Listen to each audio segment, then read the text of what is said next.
तो सीधी सी बात है, अरमान को तो ये पता ही रहेगा कि वो स्नेहा नहीं है, स्नेहा के चेहरे में कोई और है। और अरमान के साथ साथ ये बात पूरे कपूर परिवार को भी पता थी कि जो लड़की स्नेहा बनकर आई है वो स्नेहा नहीं है, क्योंकि सबको पता था कि स्नेहा कैसे मरी थी, सिवाय श्रुति को छोड़कर। तो चलो आज मैं आप सबको बताती हूँ कि ये सब अब तक चल क्या रहा था। दरअसल जिस दिन पंखुड़ी स्नेहा बन कपूर मैंशन में आई थी, कुछ पल को अरमान सहित सबको लगा कि वो स्नेहा ही है, लेकिन जब सब अंदर गए फिर सब अपने अपने में सोचने लगे कि स्नेहा तो उनके आंखों के सामने मरी थी और उसके मृत शरीर को सबने अपनी आंखों के सामने मुक्ति मिलते हुए देखा था, तो फिर वो जिंदा कैसे हो सकती है, ये तो बिल्कुल ही नामुमकिन था।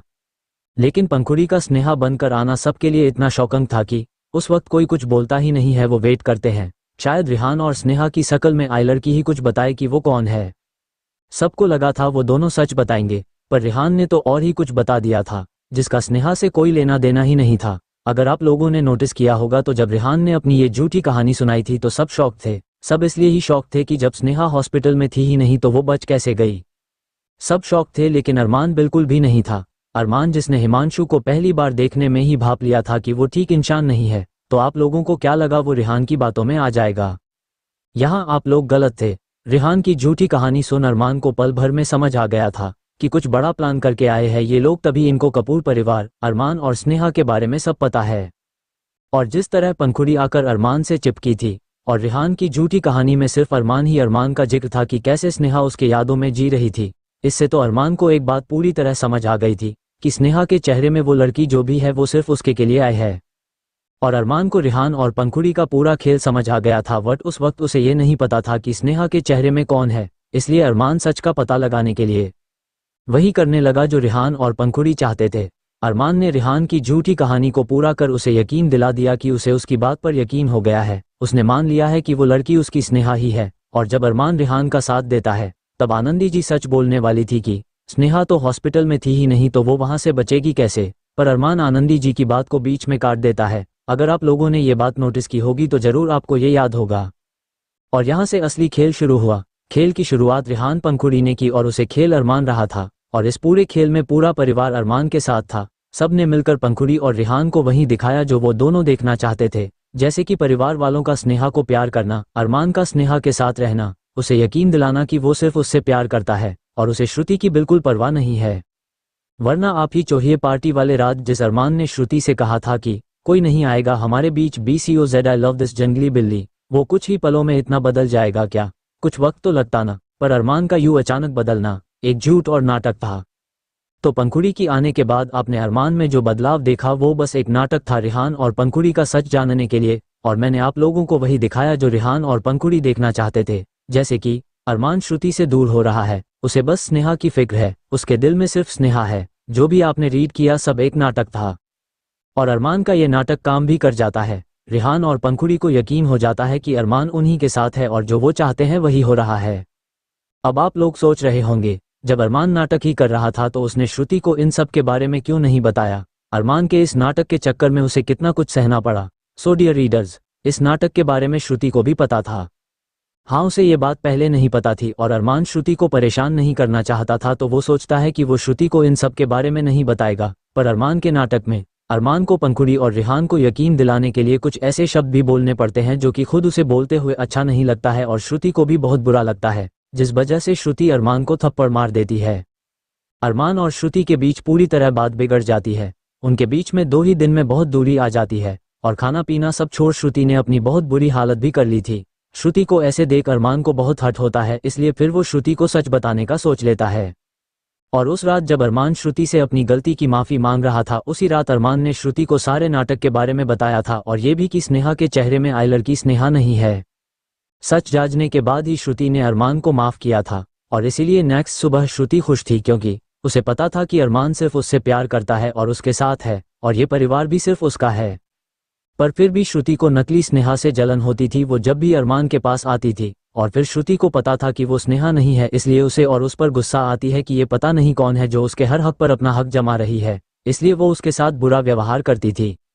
और श्रुति का पंखुड़ी के प्रति ये व्यवहार अरमान के लिए कभी लाभदायक होता तो कभी हानिकारक भी हो जाता है। लाभदायक ऐसे कि श्रुति के बुरे व्यवहार की वजह से पंखुड़ी चाहते हुए अरमान के पास नहीं आ पाती थी, क्योंकि वो स्नेहा का रोल निभा रही थी और स्नेहा कभी किसी को दुख नहीं देती थी, इसलिए पंखुड़ी को भी चुप रहना पड़ता था। और हानिकारक ऐसे क्योंकि श्रुति कभी कभी गुस्से में सच बोल देती थी।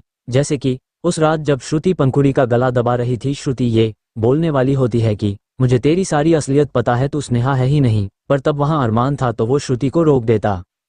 बाकी सारे ड्रामे तो आपने देखा ही है कि श्रुति ने पंखुड़ी को कितना परेशान किया था। अब यहाँ एक और सवाल आ गया कि जब श्रुति को सब पता था तो वो अरमान को क्यों छोड़कर गई, और अरमान ने उसे रोका क्यों नहीं, और क्यों श्रुति अरमान से नफरत करने लगी है या फिर गुस्सा है, तो इसके बारे में आपको बताऊंगी बट समय आने पर। तो चलो श्रुति के कपूर मैंशन छोड़कर जाने के बाद बात करते हैं। जैसा कि आपने ने देखा ही था कि श्रुति के जाने बाद पंखुड़ी कैसी बेकाबू सी हो गई थी। वो हर वक्त अरमान से चिपकती रहती और यही पंखुड़ी की सबसे बड़ी गलती थी। पंखुड़ी की यह हरकत देख अरमान का दिमाग सोचने पर मजबूर हो जाता है कि ऐसी हरकत कोई तो थी जो करती थी। ऐसा क्यों लगता है जैसे मैं स्नेहा के चेहरे में जो लड़की है उसे जानता हूँ। बहुत सोचने के बाद अरमान के दिमाग की बत्ती जलती है और उसके जहन में एक ही नाम आता है और वो है पंखुड़ी। और अरमान ने जो सोचा वही हुआ। अरमान को कुछ ही दिनों में पता चल जाता है कि स्नेहा के चेहरे में कोई और नहीं बल्कि स्नेहा की ही दोस्त पंखुड़ी ही है। और यही सच जानने के लिए अरमान को पंखुड़ी के साथ उसके रूम में रहना पड़ा, जिससे अरमान को पंखुड़ी के बारे में पता भी चल गया। और पंखुड़ी को कुछ पता भी नहीं चला कि अरमान उसके साथ सिर्फ प्यार का नाटक कर रहा था, वो तो पूरी तरह अंधी थी प्यार में। जब अरमान को पता चल गया था कि स्नेहा के चेहरे में पंखुड़ी है, वो उसे तब ही अपने घर से निकाल देता, बट अरमान ऐसा नहीं करता है। और इसका रीजन आपको खुद ही पता चल जाएगा कि क्यों पंखुड़ी का सच जानकर भी अरमान पंखुड़ी और रिहान को अपने घर से निकालता नहीं है। आज के एपिसोड में बस इतना ही। ये कहानी का वो पार्ट था जो अब तक आप सबसे छुपा हुआ था। अरमान ने अपना दिमाग लगा और नाटक कर ये तो पता लगा लिया कि स्नेहा के चेहरे में पंखुड़ी है, और ये बहुत अच्छी बात थी। पर कुछ अच्छा होता है तो कुछ बुरा भी होता है। वही अरमान के साथ हुआ। पंखुड़ी का सच पता करते करते अरमान श्रुति के बीच दूरी आती जा रही थी। अरमान कोशिश करता सब ठीक करने की, पर हालात ऐसे थे, कुछ ठीक होता तो कुछ बिगड़ जाता। जैसे कि अरमान श्रुति के बीच लड़ाई, श्रुति की अरमान से नाराजगी, श्रुति का अरमान से उनकी शादी टूट गई ये बोलना, और कपूर मैंशन छोड़कर जाना, और अरमान चाहकर भी श्रुति को रोक नहीं पाया। फिर वो ड्रग्स वाला मैटर जो कि शायद अरमान को पता ही नहीं है, और पंखुड़ी का अपनी और अरमान की कुछ करीब की पिक्चर्स श्रुति को भेजना, जिसके वजह से अब श्रुति को अरमान से बेहद नफरत हो गई है। अब फिर से एक सवाल आ गया, सब कुछ पता होने के बाद भी ये ड्रग्स वाला मैटर कैसे हो गया, तो मैं आपको बताती हूँ ना। श्रुति के जाने के बाद ईशान पंखुड़ी को अरमान के पास जाने नहीं देता था, लेकिन जब ईशान को श्रुति अपने साथ ले गई तो अब कौन बचाता अरमान को पंखुड़ी से। अरमान खुद से दूर भागता तो पंखुड़ी को उस पर शक हो जाता, और फैमिली में से भी कोई बीच में आता तो भी सब कुछ बिगड़ने के चांसेस थे। लेकिन अरमान पंखुड़ी की चिपका चिपकी से बहुत इरिटेट हो चुका था और उसे पंखुड़ी पर बहुत गुस्सा आती थी। अब अरमान ही जानता था कि इन सब नाटक में अरमान अपना गुस्सा कैसे कंट्रोल करता था और पंखुड़ी की वाहियात हरकत कैसे बर्दाश्त करता था। पर जब अरमान से और पंखुड़ी की हरकतें बर्दाश्त नहीं होती तो वो पंखुड़ी से साफ साफ बोल देता है कि वो उन सब के लिए अभी रेडी नहीं, उसे कुछ वक्त चाहिए। जब अरमान पंखुड़ी से ये बात बोलता है तब तो वो मान जाती है, लेकिन 2-3 दिन बाद फिर से पंखुड़ी अपनी हरकतें शुरू कर देती है। कभी हॉट फायर बन अरमान को अट्रैक्ट करने की कोशिश करती तो कभी भोली सूरत बना उसके पास जाने की कोशिश करती। पंखुड़ी की इन्हीं हरकतों से तंग आकर अरमान सुबह जल्दी ऑफिस चला जाता और रात में जितना लेट हो सके उतना लेट आता था। पर अरमान के ये करने पर भी पंखुड़ी लेट रात तक अरमान का वेट करती रहती थी। बहुत ढीठ थी पंखुड़ी। इसलिए फिर अरमान अपने घर वालों से बोलता है कि पंखुड़ी को मुझसे दूर करने का कोई आइडिया निकालो, वरना वो तो मेरी इज्जत ही लूट लेगी। फ्लश्ड। अब सब सोचने लगते हैं कि ऐसा क्या करें जिससे पंखुड़ी अरमान से दूर भी रहे और उसे कुछ पता भी न चले। फिर शिव का खुरापाती दिमाग चलता है। वो बोलता है कि पंखुड़ी को रोज खाने में नींद की गोली दे दिया करें, जिससे वो खुद ही सो जाएगी और उसे हम पर शक भी नहीं होगा। शिव का ये आइडिया सबको पसंद आता है, इसलिए फिर यही करते हैं। पंखुड़ी के खाने में डेली नींद की गोली मिला देते थे। नींद की गोली खाने की वजह से पंखुड़ी को खूब नींद आती थी और वो खुद ही सो जाया करती थी, जिसकी शिकायत पंखुड़ी रिहान से करती है। फिर पंखुड़ी और रिहान ड्रग्स वाला प्लान बनाते हैं। यहाँ आप लोगों ने एक बात नोटिस की होगी कि जिस दिन पंखुड़ी अरमान को ड्रग्स दे उसके करीब जाने का प्लान बनाती है, उस दिन पंखुड़ी पहले ही सो गई थी। मतलब उस दिन पंखुड़ी ने रात में खाना नहीं खाया था, और सबको लगता है कि जब पंखुड़ी खुद ही सो गई है तो उसे नींद की गोली की क्या जरूरत, इसलिए सब बेफिक्र रहते हैं। बस यही गलती हो गई सबसे कि पंखुड़ी का सोना सबको नॉर्मल लगा। उन्हें नहीं पता था कि इसके पीछे पंखुड़ी की कोई चाल है। और वही अरमान के साथ भी हुआ। पंखुड़ी को जागते देख अरमान हैरान हुआ था, बट वो भी इंसान है, पूरा दिन काम ऊपर से घर की टेंशन, कितना दिमाग लगाए। और उस दिन अरमान वाकई में थका हुआ था, इसलिए उसने पंखुड़ी के जागने पर ज्यादा सोचा नहीं। उसे लगा खुल गई होगी उसकी नींद ऐसे ही। और जब पंखुड़ी उसे जूस पीने को देती है तो पहले अरमान मना करता है, लेकिन फिर पंखुड़ी से पीछा छुटाने के लिए वो इरिटेशन में जूस को पी लेता है। बस यही गलती हो गई सभी से, जिसका फायदा पंखुड़ी ने कैसे उठाया वो तो आप सबको पता ही, और आगे क्या हुआ वो भी आप सबको पता है। तो चलो अब हम चलते हैं कहानी में आगे, जहां पर स्टोरी थी। जैसे आप सबको पता चल गया कि अभी तक जो अरमान कर रहा था वो एक नाटक और झूठ था, सिर्फ पंखुड़ी को फंसाने और उसका सच जानने के लिए।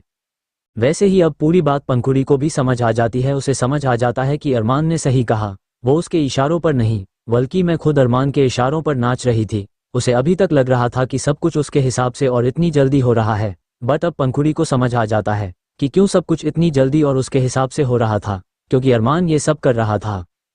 और रियलिटी जान अब पंखुड़ी के होश उड़े हुए थे, साथ ही अब उसके आंखों में आंसू थे। न जाने अब ये आंसू किस बात के थे।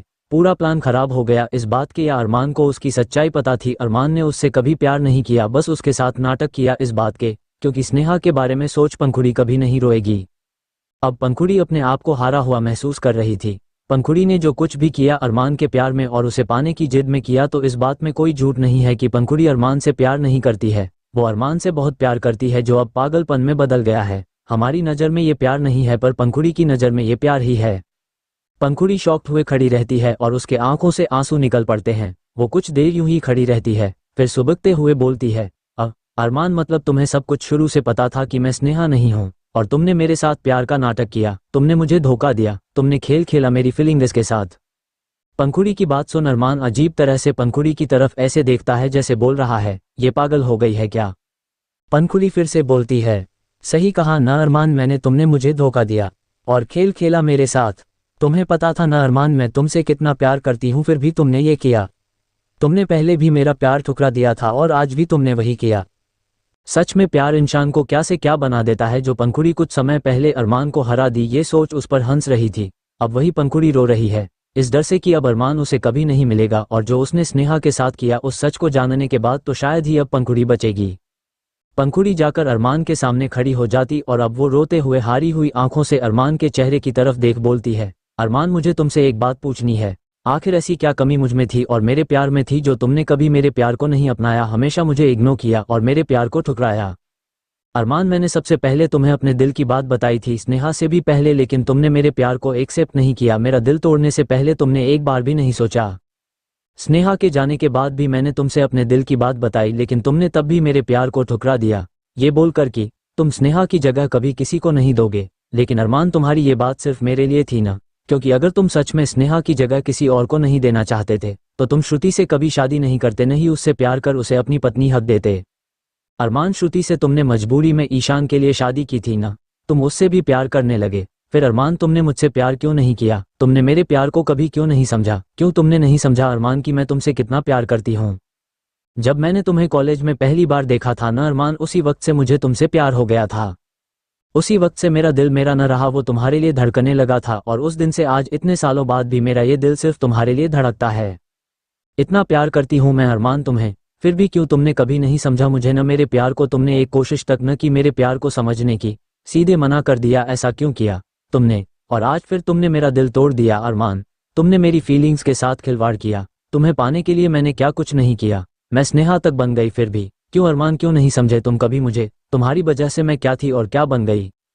अब पंखुड़ी यही सब बड़बड़ाने और रोने लाउडली क्राइंग लगती है, साथ ही वो अरमान को झकझोरने लगती है। पंखुड़ी ऐसे बिहेव कर रही थी जैसे अरमान ने उसे प्यार में सचमुच धोखा दिया हो। हमें हंसी आ रही है, पर अरमान को पंखुड़ी की इन शिकायत भरी बातों से और ये रोने धोने के नौटंकी से कोई फर्क नहीं पड़ता है, बल्कि पंखुड़ी के झकझोरने से अरमान को फिर से गुस्सा आ जाती, जो स्नेहा की याद में ठंडा हो गया था। अब अरमान गुस्से से पंखुड़ी को खुद से दूर कर देता है। अरमान के ऐसा करने से पंखुड़ी थोड़ी दूर जाकर फिकती है, लेकिन वो अभी भी रो रही थी और आस भरी आंखों से अरमान को देख रही थी।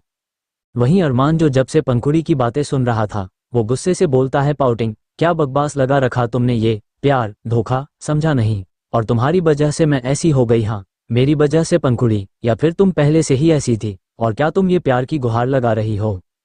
आगे अरमान तंज कसते हुए बोलता है, प्यार, प्यार शब्द का मतलब भी समझती हो पंखुड़ी तुम, और क्या कहती हो तुम कि तुम मुझसे बहुत प्यार करती हो और मैंने तुम्हारे प्यार को नहीं समझा हूँ। सच में पंखुड़ी तुम मुझसे प्यार करती हो। पंखुड़ी जो रोते हुए खड़ी थी वो हाँ में सिर हिला देती है, जो देख अरमान बोलता है, हूँ। पंखुड़ी इस झूठ से तुम खुद को ही तसल्ली दो, क्योंकि तुम्हारी नीयत मुझे हमेशा से पता थी। तुम कोई मुझसे प्यार नहीं करती हो। तुम्हारे अंदर बस जेलेसी और नफरत थी जो तुम स्नेहा से करती थी। तुम्हारे अंदर एक ही चीज का जुनून था, स्नेहा के पास जो है वो तुम्हारा हो जाए, इसीलिए तुमने मुझे प्रपोज किया था और उसी जेलेसी और नफरत के चलते आज तुम ऐसी हो। अरमान की ये बात सुन पंखुड़ी फिर से अरमान के पास आते हुए बोलती है, नहीं का अरमान, ऐसा नहीं है, मैं तुमसे सच में प्यार करती थी और आज भी मैं तुमसे बहुत प्यार करती हूँ, मेरा यकीन करो अरमान। हाँ, मैं स्नेहा से जेलस फील करती थी, पर उस जेलेसी के चलते मैंने कभी तुम्हें प्रपोज नहीं किया था। पंखुड़ी फिर से वही प्यार की रट लगा अरमान को यकीन दिलाने की कोशिश करती है कि वो उससे सच्चा प्यार करती है, और यही सब बातें बोलते हुए पंखुड़ी फिर से अरमान के पास जाती है। लेकिन अरमान के पास पहुंचते ही पंखुड़ी अचानक एक बड़ा सा पत्थर उठा अरमान के सर पर मारने को होती है। लेकिन वो पत्थर पंखुड़ी अरमान को मारती उससे पहले ही अरमान पंखुड़ी के इरादों को भांप लेता है और वो उसके हाथ को पकड़ लेता है। फिर से पंखुड़ी को एक झन्नाटेदार थप्पड़ मार इस बार अरमान उसे जमीन पर धक्का दे देता है। अब पंखुड़ी जमीन पर पड़ी थी और उसके आंखों में अब आंसू नहीं गुस्सा था। वहीं अरमान जो पंखुड़ी पर पहले ही गुस्सा था वो पंखुड़ी की इस हरकत से अब और गुस्सा हो जाता है, बिल्कुल उसी तरह जिस तरह वो रिकॉर्डिंग सुनते के बाद गुस्से में था। अब अरमान की आंखें गुस्से से लाल थी और उसका चेहरा पूरा गुस्से से तमतमा उठा था। पंखुड़ी जमीन में पड़ी थी और अरमान वो दांत मिसाते हुए बोलता है, आखिर आ गई न पंखुड़ी तुम अपने असली रूप में। तुम्हें क्या लगा था तुम्हारा ये इमोशनल ड्रामा और ये झूठे आंसू देख मैं तुम्हारे जाल में फंस जाऊंगा।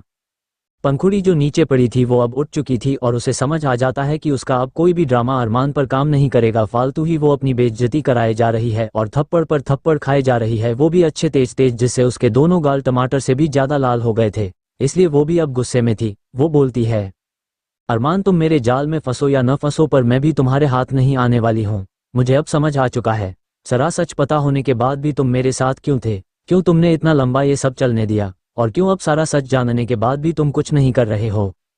क्योंकि अभी तुम्हें सिर्फ बस मेरे बारे में पता चला है, जिसकी तुम्हें तलाश है उसके बारे में तुम्हें अभी तक कुछ नहीं पता चला है ना। अरमान सही कहा ना मैंने, वरना तुम ये सच जान कि मैंने स्नेहा के साथ कितना बुरा किया था कभी अब शांत न खड़े रहते, नहीं शायद अब तक मैं जिंदा होती। अब पंखुड़ी के होठों पर टेढ़ी सी हंसी थी जैसे उसने हारी हुई बाजी जीत ली हो। पंखुड़ी की ये सारी बातें सुन अरमान कहता है, चलो यहाँ तो तुमने अपना दिमाग यूज किया पंखुड़ी, वरना मुझे लगा था तुम्हें दूसरों के इशारों पर नाचने के अलावा कुछ नहीं आता है, और अब जब तुम्हें समझ आ ही गया है कि मैं तुमसे कुछ जानना चाहता हूँ तो तुम चुपचाप सब कुछ अपने आप ही बता दो, वरना मेरे पास और भी तरीके हैं तुम्हारे मुंह से सच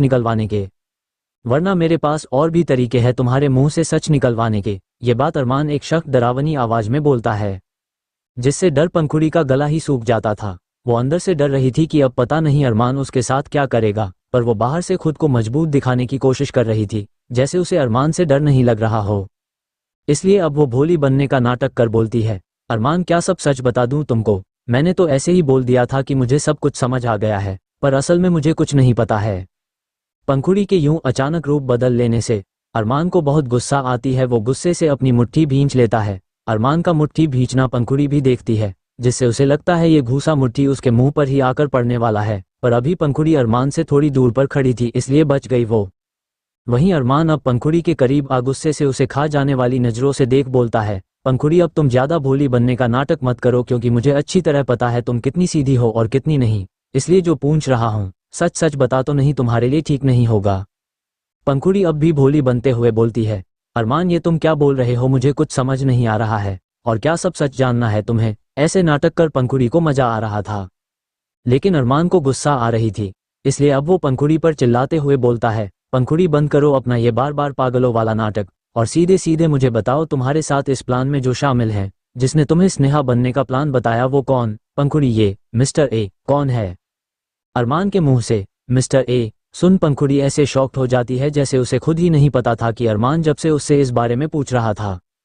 अब पंखुड़ी शॉक्ड के साथ साथ घबरा भी जाती है। अभी तक पंखुड़ी इस बात से खुश थी कि अरमान को सिर्फ उसके बारे में पता है, उसके साथ और कौन कौन साथ में है ये नहीं पता अरमान को, तो अभी तक उसका प्लान पूरी तरह से फेल नहीं हुआ है। बस यही सोच पंखुड़ी खुश थी और उसे ऐसा लगता है कि जैसे उसने हारी हुई बाजी जीत ली हो। पर अरमान को मिस्टर ए के बारे में भी पता है, ये जान अब पंखुड़ी शॉक्ड है, फ्लश्ड। वो कुछ देर यूं ही शॉक रहती है, फिर घबराते हुए बोलती है, ये मिस्टर ओ कौन है?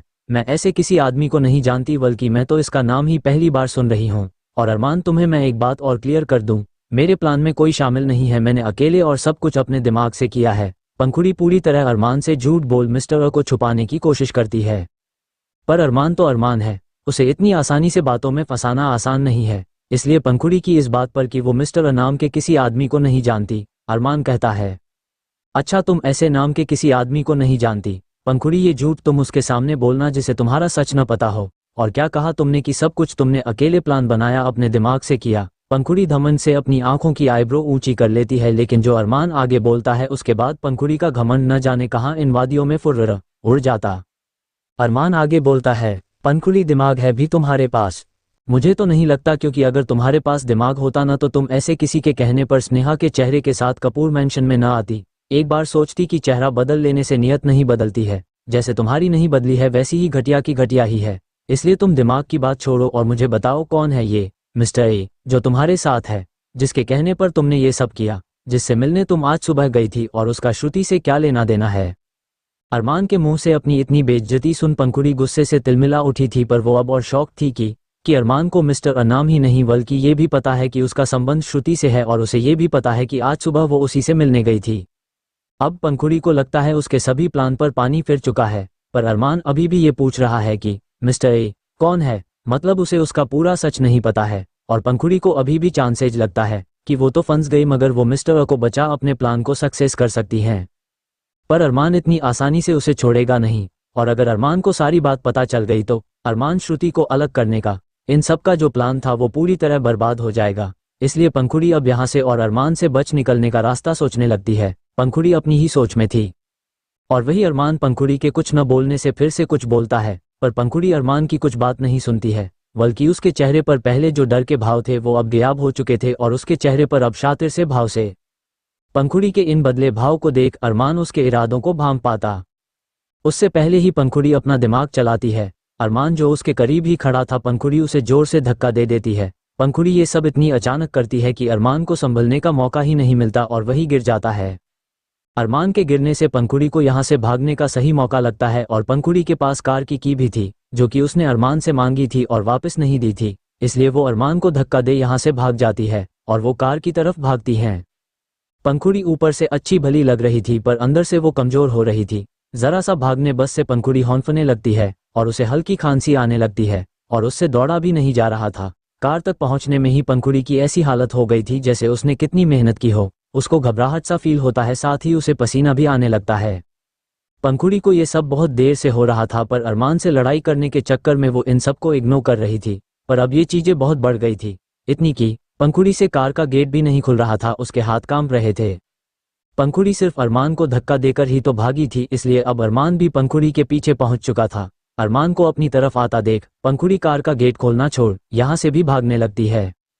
पर पंखुड़ी यहाँ से भी भागती, तभी पीछे से अरमान की गुस्से से जोर की आवाज की आती है, रुक जाओ पंखुड़ी, नहीं तो मैं तुम्हें गोली मार दूंगा, और तुम अच्छे से जानती हो मैं ऐसा कर भी सकता हूँ।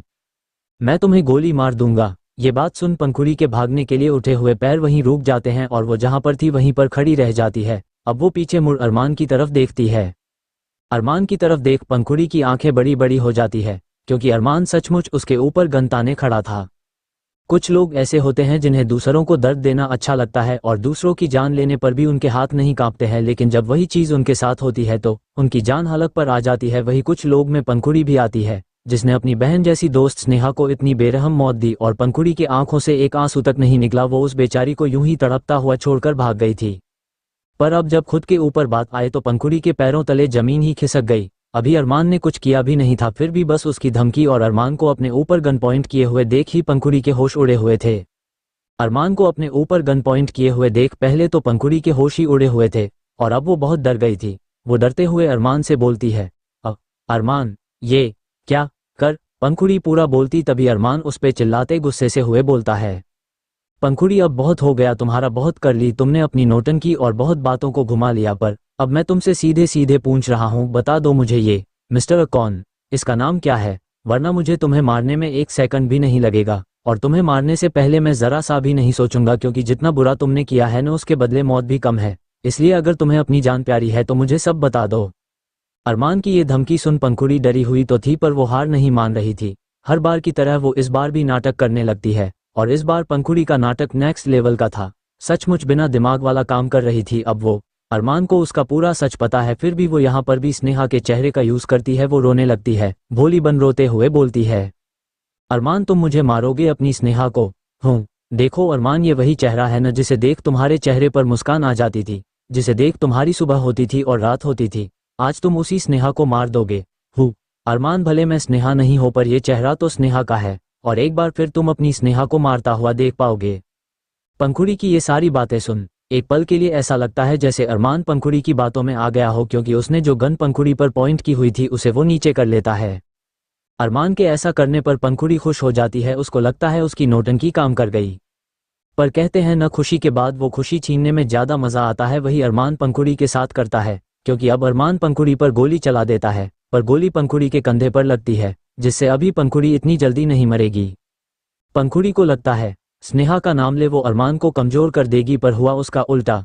स्नेहा का नाम सुन अरमान की आंखों के सामने एक बार फिर स्नेहा की मौत का मंजर उसकी आंखों के सामने घूम जाता है, और वो सब याद कर अरमान का गुस्सा उसके काबू में नहीं रहता। और अब अरमान को पता था कि स्नेहा के साथ जो कुछ हुआ था वो एक एक्सीडेंट नहीं बल्कि सब कुछ पंखुड़ी ने किया था, और आज वही पंखुड़ी उसके सामने खड़ी है, तो कैसे अरमान खुद को रोक पाता। इसलिए वो पंखुड़ी पर गोली चला देता है। गोली लगते ही पंखुड़ी को तो पहले यकीन ही नहीं होता कि अरमान ने उसे सचमुच गोली मार दी, क्योंकि उसे लग रहा था अरमान सिर्फ उसे धमकी दे रहा है, ऐसा कुछ करेगा नहीं। पर अरमान ने सचमुच में गोली चला दी पंखुड़ी के ऊपर, जिससे पंखुड़ी कुछ पल मुरद बने खड़ी रहती है। फिर वो अपने कंधे पर हाथ रखती है जहां पर उसे गोली लगी थी। अपने हाथों में खून देख अब पंखुड़ी को यकीन हो जाता है कि अरमान ने सचमुच में उसे गोली मार दी।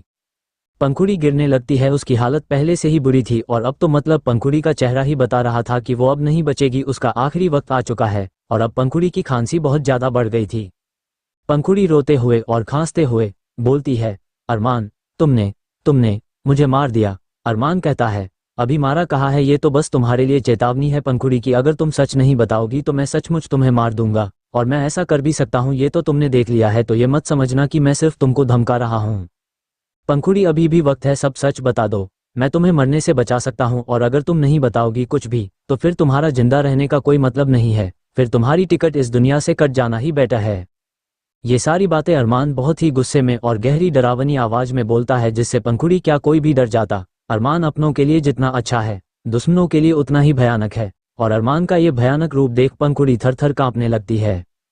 अरमान अब पंखुड़ी पर गन पॉइंट किए हुए ही उसकी तरफ बढ़ता है। वहीं पंखुड़ी अरमान को इस तरह गुस्से में अपनी तरफ आते देख वो अपने बेजान लड़खड़ाते हुए कदमों से पीछे की तरफ चलने लगती है। अब पंखुड़ी में बिल्कुल जान नहीं बची थी, उसके कंधे पर लगी गोली उसे बहुत दर्द दे रही थी। अब पंखुड़ी को स्नेहा का दर्द समझ आ रहा था कि कंधे पर गोली लगने बस में मुझे इतनी तकलीफ हो रही है, तो स्नेहा को कितना दर्द और तकलीफ हुआ होगा, वो तो प्रेग्नेंट भी थी। पर अफसोस पंखुड़ी को अपनी गलती का एहसास तब हो रहा है जब खुद उसके जीवन का आखिरी वक्त आ गया था, क्योंकि अब अरमान पंखुड़ी के एकदम करीब आ चुका था, और अब उसने पंखुड़ी के सीने में गन पॉइंट की हुई थी। बस एक गोली और पंखुड़ी का खेल खत्म। खुद को मौत के इतने पास देख पंखुड़ी डर से बोलती है, अरमान प्लीज मुझे मत मारो, माना मैंने बहुत सारी गलती की है जिनकी कोई माफ़ी नहीं है, पर प्लीज़ मुझे मत मारो अरमान, तुम मुझे कोई और सजा दे दो पर मुझे मत मारो। अब पंखुड़ी अपनी सारी गलतियों को मान अरमान के सामने गिड़गिड़ाने लगती है। पंखुड़ी को यूं गिड़गिड़ाता हुआ देख अरमान बोलता है, जब मैंने तुम्हें मौका दिया था तब तुम कुछ नहीं बोली, और अब भी तुम सच नहीं बोल रही हो, सिर्फ अपनी जिंदगी की भीख मांग रही हो, जो मैं तुम्हें अब कभी नहीं दूंगा। आखिर की बात अरमान दांत पीसते हुए बोलता है। अब अरमान गन का ट्रिगर दबाने लगता है, जो देख पंखुड़ी की आंखें बड़ी बड़ी फ्लश्ड हो जाती है। अरमान गोली चलाने ही वाला होता है, तभी पंखुड़ी उसे रोकते हुए बोलती है, अरमान प्लीज रुक जाओ, तुम्हें सच जानना है न, मैं बताती हूँ सब कुछ, पर प्लीज तुम मुझे मारना मत। अरमान कहता है, बोलो। पंखुड़ी कुछ वक्त चुप रहती है, लेकिन अरमान को अपनी तरफ गुस्से से घूरते हुए देख पंखुड़ी बोलना शुरू करती है, अरमान तुमने जो कहा था सब सच है, ये सब मैंने खुद से नहीं बल्कि किसी के कहने पर किया है, और मेरे साथ इस प्लान में मैं अकेली नहीं, रिहान और मिस्टर अभी शामिल थे। मुझे ये सब करने का प्लान मिस्टर ए ने ही बताया था। पंखुड़ी की इन बातों को सुन अरमान खींचते हुए गुस्से से बोलता है, पंखुड़ी मुझे ये सब नहीं जानना है, मुझे मिस्टर अ का नाम जानना है, और उसका श्रुति से क्या लेना देना है वो बताओ तुम मुझे। पंखुड़ी कहती है, अरमान वो उसने कभी मुझे अपना नाम नहीं बताया था, यहाँ आने से पहले मैं उसी के साथ थी, तब मैंने एक फाइल में उसका नाम देखा था, मुझे पक्का नहीं पता उसका वही नाम है या नहीं।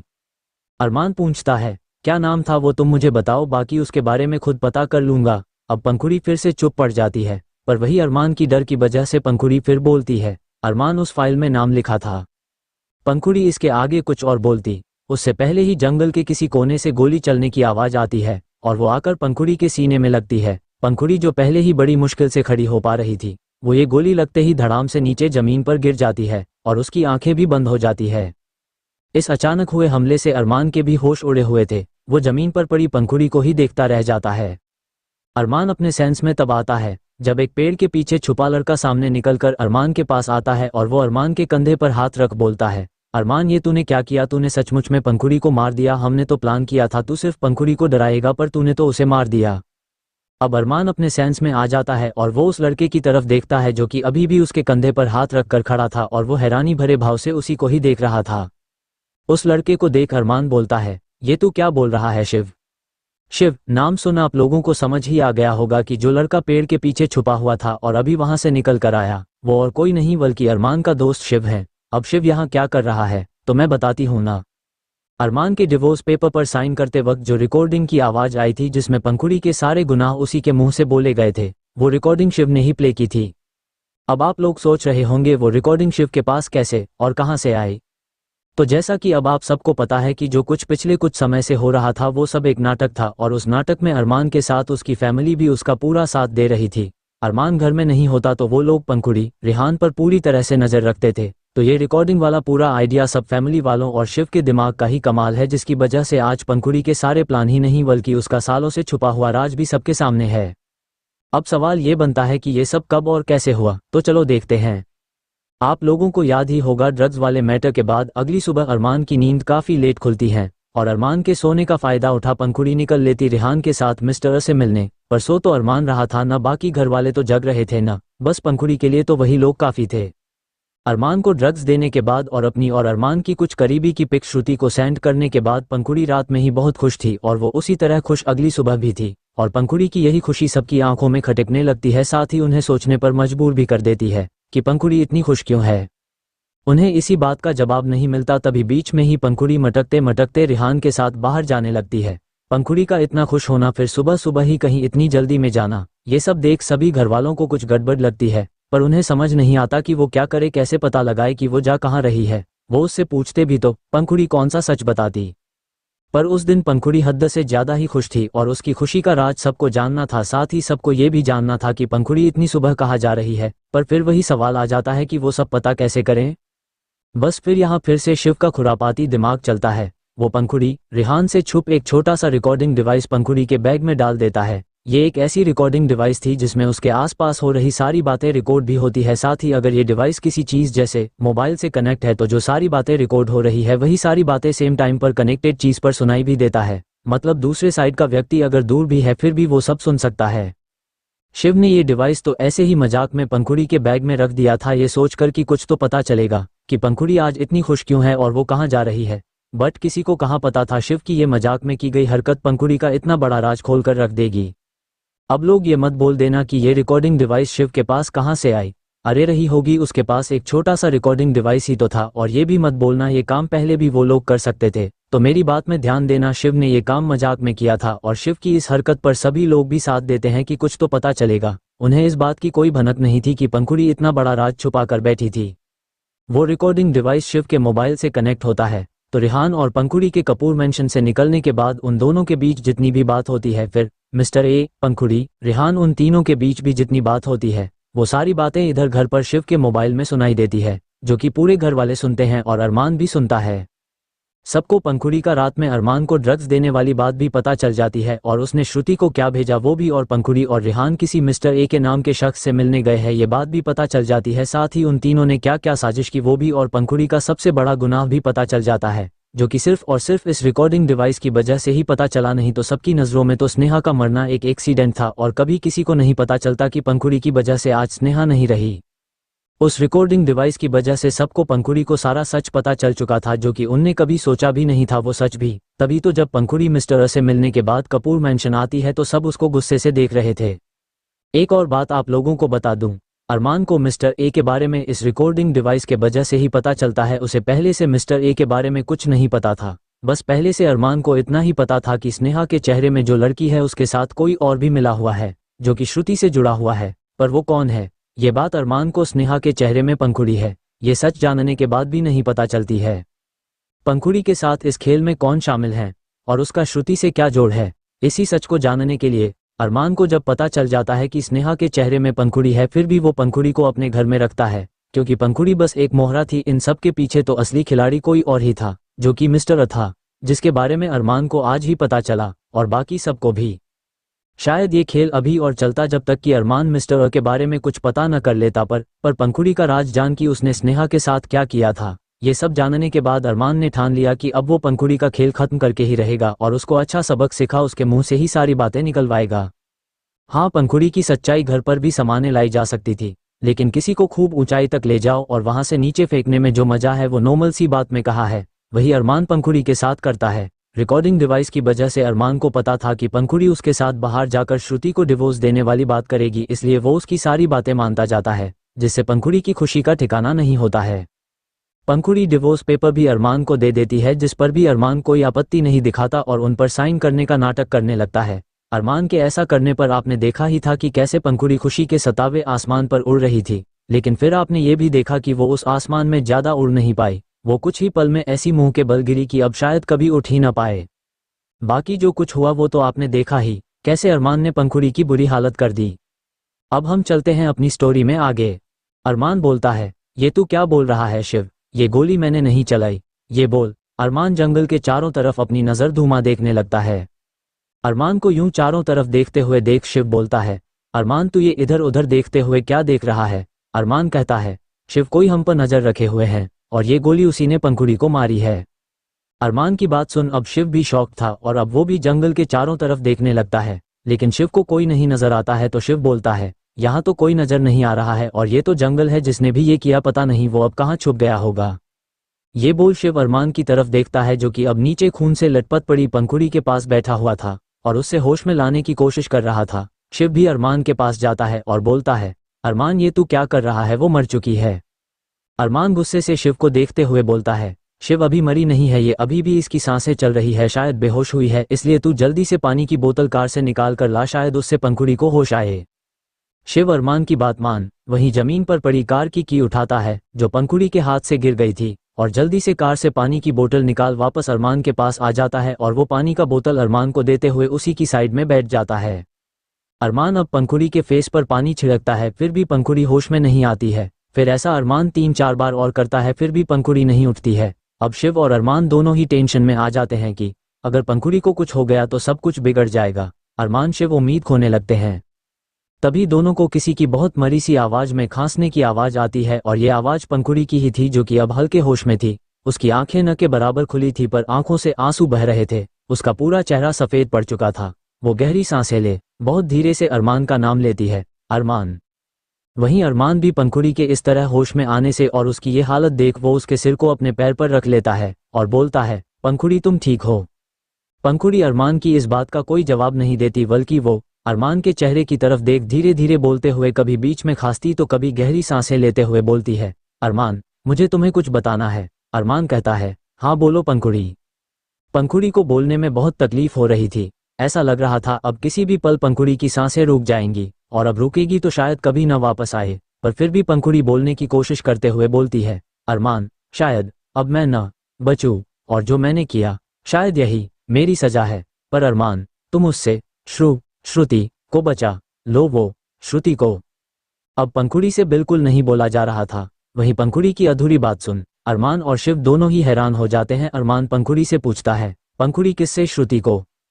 अरमान अपनी बात को पूरी करता तभी पंखुड़ी बीच में बहुत अटकते हुए बोलती है, MR श्रु ते ह स हस बै ड। पंखुड़ी इतना ही बोल पाती है और उसकी आंखें एक बार फिर बंद हो जाती है और अब शायद ये आंखें कभी न खुलेंगी, क्योंकि अब उसकी सांसें भी रुक चुकी थी। पंखुड़ी की बात अधूरी रह जाने और उसके आंख बंद कर लेने से अरमान और शिव दोनों ही शॉक रह जाते हैं, क्योंकि उन्हें समझ आ जाए कि पंखुड़ी अब नहीं रही। पंखुड़ी तो अब नहीं रही थी, लेकिन वो अपने पीछे कई सवाल छोड़ कर गई, जिनके जवाब अब अरमान को ढूंढने थे। और शायद अरमान उन्हीं सवाल के जवाब ढूंढ भी रहा था, क्योंकि वो एक टकटकी लगाए पंखुड़ी के मृत चेहरे को देख रहा था और उसके दिमाग में पंखुड़ी की कही गई बातें चल रही थी। अरमान अपने ही सोच में रहता है। तभी उसके पास बैठा शिव बोलता है, अरमान पंखुड़ी तो नहीं रही और उसके साथ ही उस मिस्टर की सच्चाई भी चली गई। अब उसके बारे में हमें कैसे पता चलेगा? और पंखुड़ी भी पता नहीं क्या बोली। मुझे तो ऐसा लगा जैसे वो बोली, मिस्टर श्रुति हस्बैंड। पर शायद मैंने कुछ गलत सुना है, क्योंकि पंखुड़ी मिस्टर को श्रुति भाभी का हस्बैंड क्यों बोलेगी, क्योंकि श्रुति भाभी का हस्बैंड तो तू है ना। शिव ये सब कन्फ्यूजन में बोलता है, क्योंकि उसे सचमुच पंखुड़ी की बात समझ नहीं आई थी। शिव को तो कुछ समझ नहीं आया था, पर अब अरमान को सब कुछ समझ आ चुका था कि पंखुड़ी कहना क्या चाहती थी और मिस्टर श्रुति हस्बैंड, उसका ये बोलने का क्या मतलब था। इसलिए वो शिव से कहता है, शिव तूने जो सुना वो सही सुना है और पंखुड़ी श्रुति के हस्बैंड के बारे में ही बोली है, पर वो मैं नहीं हूँ। आगे अरमान सख्त आवाज में बोलता है, वो श्रुति का एक्स हस्बैंड है, मिस्टर ए, मतलब अंशुल खन्ना।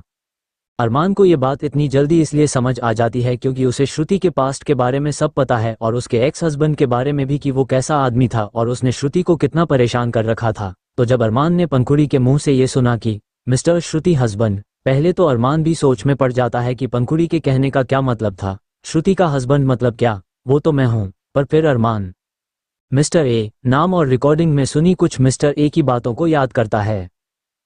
मेरी श्रुति को कुछ करने की सोचना भी मत, वरना मुझसे बुरा कोई नहीं होगा और तुझे अच्छी तरह से पता है कि मैं कितना बुरा कर सकता हूँ तेरे साथ, इसलिए तू श्रुति से दूर ही रहना। उसे चोट पहुंचाने या रुलाने का हक सिर्फ मुझे है। साथ ही वो पंखुड़ी द्वारा बोली गई कुछ बातों को याद करता है। मिस्टर अ ने तो मुझसे भी ज्यादा बुरा किया है, जिससे प्यार किया उसी को दर्द दिया, उसका दर्द इन्हें सुकून पहुंचाता है। जब अरमान ने रिकॉर्डिंग में ये बातें सुनी थी तब उसे समझ नहीं आया था कि मिस्टर कौन है, क्योंकि उस वक्त उसके दिमाग में पंखुड़ी का स्नेहा को मारने वाली बातें चल रही थी। लेकिन अब जब उसने अच्छे से सोचा और सारी बातों को जोड़ा तो उसको समझ आया कि श्रुति की लाइफ में एक आदमी क्या हैवान था जिसको श्रुति को दर्द देना अच्छा लगता था, और वो कोई और नहीं बल्कि श्रुति का पास्ट उसका एक्स हस्बैंड अंशुल खन्ना था। शिव को भी पंखुड़ी की बात समझ आ जाती, पर उसे श्रुति के एक्स हस्बैंड के बारे में कुछ पता ही नहीं था। शिव को तो यही नहीं पता था कि श्रुति का कोई एक्स हस्बैंड भी है। शिव को अभी तक यही लगता था कि अरमान की श्रुति के साथ सेकंड मैरिज, पर श्रुति की ये पहली शादी है। तभी तो श्रुति के एक्स हस्बैंड के बारे में जान अब शिव के होश उड़े हुए थे, इसीलिए वो शॉक्ड हुए ही बोलता है, अरमान ये तू क्या बोल रहा है? भाभी का एक्स हस्बैंड मतलब तुझसे पहले श्रुति भाभी की शादी किसी और से हुई थी।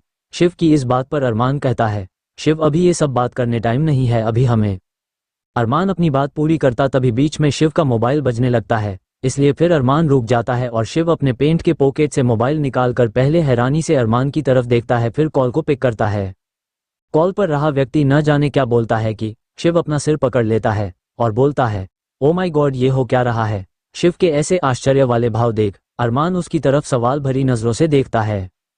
कुछ वक्त में शिव कॉल रख देता है, लेकिन अब वो परेशान था। शिव को यूं परेशान देख अरमान उससे पूछता है, क्या हुआ शिव, किसका कॉल था और तू यूं अचानक इतना परेशान क्यों है? शिव परेशानी से बोलता है, अरमान परेशानी वाली बात ही है।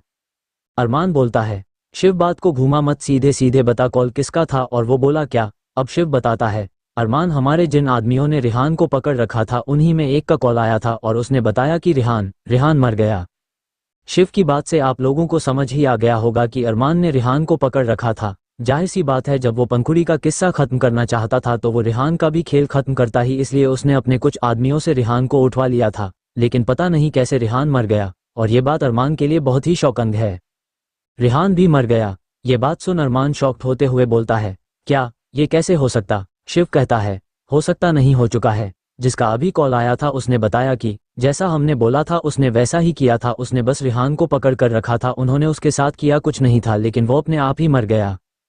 शिव की बात पर अरमान को यकीन ही नहीं होता है, इसलिए अब वो अपना मोबाइल निकलता है उसी आदमी को कॉल करने के लिए, लेकिन अरमान का मोबाइल बंद होता है, मतलब नेटवर्क नहीं होता है, जिससे वो खींच जाता है कि अभी ही इसका नेटवर्क उड़ना था।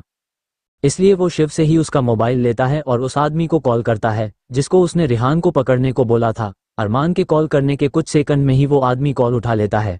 कॉल के उठते ही अरमान कॉल पर रहे आदमी से पूछता है, ये तुमने क्या कहा था अभी? रिहान मर गया। कॉल पर रहा आदमी बोलता है, जी सर पता नहीं कैसे वो अपने आप ही मर गया, उसकी बॉडी मेरे सामने ही पड़ी है। उस आदमी की बात सुन अब शायद अरमान को यकीन हो गया था कि जो शिव ने बोला था वो सच ही था। अरमान कॉल रख देता है और अपने बालों पर हाथ फेरते हुए सब कुछ समझने की कोशिश करने लगता है कि ये सब हो क्या रहा है। पंखुड़ी के बाद एक रिहान ही था जो सब कुछ जानता था, लेकिन वो तो पंखुड़ी से पहले ही मर गया था। अपने दोस्त को यूं परेशान देख शिव भी परेशान था। वो बोलता है, अरमान ये सब हो क्या रहा है? एक तरफ पंखुड़ी को गोली मार किसी ने मार दिया, दूसरी तरफ रिहान अपने आप मर गया। मुझे तो कुछ समझ ही नहीं रहा। हमें लगा था पंखुड़ी से सब ठीक हो जाएगा, पर यहाँ तो उल्टा अब सब कुछ और उलझ गया है। और अब ये मिस्टर मतलब अंशुल खन्ना, इसका भी मुझे कुछ समझ नहीं आ रहा है। ये सब कर कौन रहा है? सच में चीजें बहुत उलझ चुकी थी, जिन्हें समझना बहुत मुश्किल था, क्योंकि जिन्हें सब कुछ पता था वो दोनों तो अब रहे नहीं। और फिर अंशुल खन्ना, अलग मुसीबत, जिसके बारे में अभी अरमान को सिर्फ इतना ही पता कि वो एक साइको है और कुछ नहीं कि वो दिखता कैसा है, रहता कहाँ है, कुछ भी नहीं। कहाँ अरमान ने खेल खत्म करने की सोची थी, पर लगता है असली खेल तो अब शुरू हुआ है, जहां अरमान को एक ऐसे इंसान से लड़ना है जिसको अरमान के बारे में सब पता है, पर अरमान को उसके बारे में कुछ नहीं पता है। इसलिए अब अरमान और परेशान होता है, लेकिन परेशान होने से ज़्यादा वो अपना दिमाग सब कुछ समझने में लगा रहा था। बात अच्छी ये थी कि अरमान को चीज़ें समझ भी आ रही थी, इसलिए तो वो शिव की बात पर उससे बोलता है, शिव, सब कुछ उतना आसान नहीं है जितना हम समझ रहे थे। बहुत बड़ा खेल खेला है उसने, जिसको भी उसके बारे में पता था उसने सबको मार डाला, और उसकी नज़र अब भी हम पर है। इसलिए हमें जो भी करना होगा जल्दी और सब कुछ संभल करना होगा। सबसे पहले मुझे उसके बारे में पता करना होगा। शिव, जिसका दिमाग सिर्फ शैतानी में लगता है, उसको अरमान की बात समझ ही नहीं आती, इसलिए वो बोलता है, किसके बारे में पता करना है? अरमान कहता है, उस अंशुल खन्ना के बारे में। शिव हैरानी से बोलता है, मतलब ये सब उसने किया, पर वो रिहान और पंखुड़ी को क्यों मारेगा? वो दोनों तो उसके साथ थे ना। अरमान बोलता है, इसलिए तो उसने दोनों को मारा, क्योंकि ये दोनों उसके साथ थे, और साथ होना मतलब उसका सच इन्हें पता था। खुद का सच छुपाने के लिए उसने पंखुड़ी और रिहान को मारा है, पर मैं भी उसका सच जानकर ही रहूंगा, कब तक छुपेगा वो? ये सारी बातें अरमान एकदम सीरियस लुक और दांत मिसाते हुए बोलता है। फिर आगे अरमान बोलता है, शिव, तू ये रिहान और पंखुड़ी का देख, अभी घर में इन सब के बारे में कुछ मत बताना, नहीं तो वो परेशान हो जाएंगे, और मैं उस अंशुल के बारे में कुछ पता करने की कोशिश करता हूँ। ये बोल अरमान यहाँ से जाने लगता है। तभी शिव पीछे से बोलता है, अरमान, श्रुति भाभी। श्रुति का नाम सुन अरमान रुक जाता है और बोलता है, वो सेफ है, बस इतना बोल अरमान कार में बैठ यहाँ से निकल जाता है। शिव से तो अरमान ने बोल दिया कि श्रुति सेफ है, पर उसे फिर भी श्रुति की फिक्र हो रही थी, शायद इतनी कि उसे श्रुति को देखने का मन कर रहा था, पर वक्त कम था और काम ज्यादा। अगर वो अभी श्रुति से मिलने जाएगा तो बाकी काम पीछे छूट जाएंगे, जो कि ज्यादा जरूरी है। अरमान को कुछ समझ ही नहीं आता कि वो करे क्या। एक तरफ श्रुति, जिसे देखने और उससे मिलने का उसका दिल कर रहा है, और दूसरी तरफ वो अंशुल, जिसके बारे में उसे पता करना है, पर शुरू कहाँ से करे? उसे तो उसके बारे में कुछ पता ही नहीं है। श्रुति से पूछना मतलब एक बार फिर उसके पुराने जख्मों को कुरेदना जैसे हो जाएगा। वैसे भी श्रुति अरमान से नाराज हैं, तो कौन वो कुछ बताएगी। अब शाम होने को चली थी। सड़कों पर भारी मात्रा में गाड़ियां दौड़ रही थी, सब अपने अपने काम से घर को लौट रहे थे, लेकिन अरमान वो इन सड़कों पर बस बिना किसी मंजिल के चला जा रहा था। मन में हजार सवाल, लेकिन जवाब एक भी नहीं। अब अरमान जंगल एरिया से निकल शहर के बीच में आ चुका था, इसलिए उसके मोबाइल में नेटवर्क आ जाता है। नेटवर्क आते ही अरमान का मोबाइल ऐसे जल्दी से बजता है जैसे कॉल करने वाला व्यक्ति इंतजार ही कर रहा था कि कब अरमान का मोबाइल चालू हो और वो कॉल करे। और ये कॉल आदित्य का होता है। आदित्य का कॉल आता देख अरमान के भाव कुछ खास न थे, वो ऐसे ही बिना मन के कॉल उठा, कुछ बोलता उससे पहले ही कॉल के दूसरे साइड से आदित्य बहुत ही जल्दी में बोलता है, अरमान सर, आप कहाँ हैं? आप जल्दी कंपनी में आइए, आपको हिमांशु मलिक के बारे में बहुत ही जरूरी बात बतानी है। हिमांशु का नाम सुन अरमान कहता है, आदित्य, उसके बारे में तो तुमने मुझे मॉर्निंग में ही बताया था, लेकिन उसका मैटर को मैं बाद में देखूंगा, मुझे अभी अरमान की बात को बीच में काटते हुए आदित्य बोलता है, सर, मॉर्निंग में तो मैंने सिर्फ इतना बताया था कि हिमांशु मलिक ने आपके ऊपर गोली चलवाई थी, पर अब उसके बारे में बहुत कुछ पता चला है। वो जो है वो है ही नहीं। मुझे तो कुछ समझ नहीं आ रहा है, इसलिए आप आइए। इतना बोल आदित्य कॉल रख देता है, और अरमान, जिसे कुछ पता ही नहीं था कि कहाँ जाए, क्या करें, इसलिए उसे लगता है कंपनी ही चला जाता हूँ, देखूं क्या पता चला है हिमांशु के बारे में। जो आदित्य इतना टेंशन में था, इसलिए अब अरमान अपनी कंपनी में जाने के लिए निकल लेता है। और आदित्य की बात से आप लोगों को समझ आ ही गया होगा कि अब अरमान को ये भी पता कि उसके ऊपर गोली जो चली थी वो हिमांशु ने करवाया था, और ये बात भी अरमान को आज ही सुबह पता चली है। अगर आप लोगों को याद होगा कि जब आदित्य ने सुबह अरमान को कॉल किया था और अरमान गुस्सा हो गया था, तो अरमान इसीलिए ही गुस्सा हो गया था क्योंकि उसे हिमांशु के बारे में पता चला था। अब हिमांशु की करतूतों की खबर कैसे सामने आई, तो आपको तो ये तो पता ही है कि अपने ऊपर गोली मारने वाले का पता लगाने के लिए अरमान ने अपने जासूस राघव जी को बोला था। उस वक्त राघव शहर में नहीं था, हालांकि राघव अभी भी शहर में नहीं है, लेकिन वो अकेले ही काम थोड़ी करता है, उसके साथ और भी लोग रहते हैं। तो वो हिमांशु वाला केस अपने एक साथी को दे देता है जो कि इस शहर में ही था। अब हिमांशु ने सारे काम छुप कर किए थे, इसलिए उसके बारे में पता करने में इतना वक्त लग गया। हिमांशु ने अरमान के ऊपर गोली चलवाई थी, ये बात जान अरमान सोच में पड़ जाता है कि हिमांशु ऐसा क्यों करेगा, वो तो हिमांशु को जानता भी नहीं है, फिर उसको मुझसे क्या लेना देना। अरमान को इन सवालों के जवाब ही नहीं मिलते हैं कि पंखुड़ी के भी सारे राज आज ही उसके सामने आते हैं। एक ही दिन में अरमान को इतनी सारी बातें पता चली कि उसको समझ ही नहीं आता वो किससे शुरुआत करे, लेकिन हिमांशु से ज़्यादा अरमान को पंखुड़ी का किस्सा ख़त्म करना पहले लगा, क्योंकि पंखुड़ी के बारे में उसे सब पता था। पंखुड़ी और रिहान तो गए, अब ये हिमांशु और अंशुल पता नहीं कहाँ से आ टपके हैं। अब देखते हैं इन दोनों में से किसका सच पहले सामने आता है। अरमान शहर में ही था, लेकिन वो अपनी कंपनी से कुछ दूरी पर था, इसलिए उसको घंटे भर लग जाते हैं वहां पहुंचने में। पर अब वो पहुंच चुका था, इसलिए वो कार को पार्क कर कंपनी के अंदर जाता है और डायरेक्ट अपने केबिन की तरफ चला जाता है। अरमान अपने केबिन में आता है तो उसे वहां आदित्य पहले से ही मिलता है। अरमान को देख आदित्य के चेहरे के भाव ऐसे थे जैसे वो अरमान का कितनी बेसब्री से इंतजार कर रहा था, साथ ही वो परेशान भी था। इसलिए अरमान उससे पूछता है, क्या हुआ आदित्य, तुम इतने परेशान क्यों लग रहे हो, और ऐसा तुम्हें क्या पता चल गया हिमांशु के बारे में जो तुमने मुझे इतनी जल्दी में यहाँ बुलाया। अरमान के ये सब पूछने पर आदित्य बोलता कुछ नहीं, बल्कि वो एक फाइल अरमान के हाथ में थमा देता है और फिर जाकर लैपटॉप खोलता है। लैपटॉप में आदित्य कुछ निकालकर लैपटॉप को अरमान की तरफ घुमा देता है। अब आदित्य बोलता है, सर वो फाइल में उसकी इन्फॉर्मेशन है जिसने आप पर गोली चलवाई थी, मतलब हिमांशु मलिक की, वो भी पूरे सबूत के साथ, और इस लैपटॉप पर भी हिमांशु मलिक की ही इन्फॉर्मेशन है, बट फुल इन्फॉर्मेशन है, मतलब उसकी पूरी जन्म कुंडली है, उसके पैदा होने से लेकर अब तक की पूरी कहानी है। पर अरमान पूछता है, पर क्या? आदित्य कहता है, आप ही सब कुछ देख लीजिए और समझिए, मुझे तो कुछ समझ ही नहीं आ रहा, क्या सच है क्या झूठ है।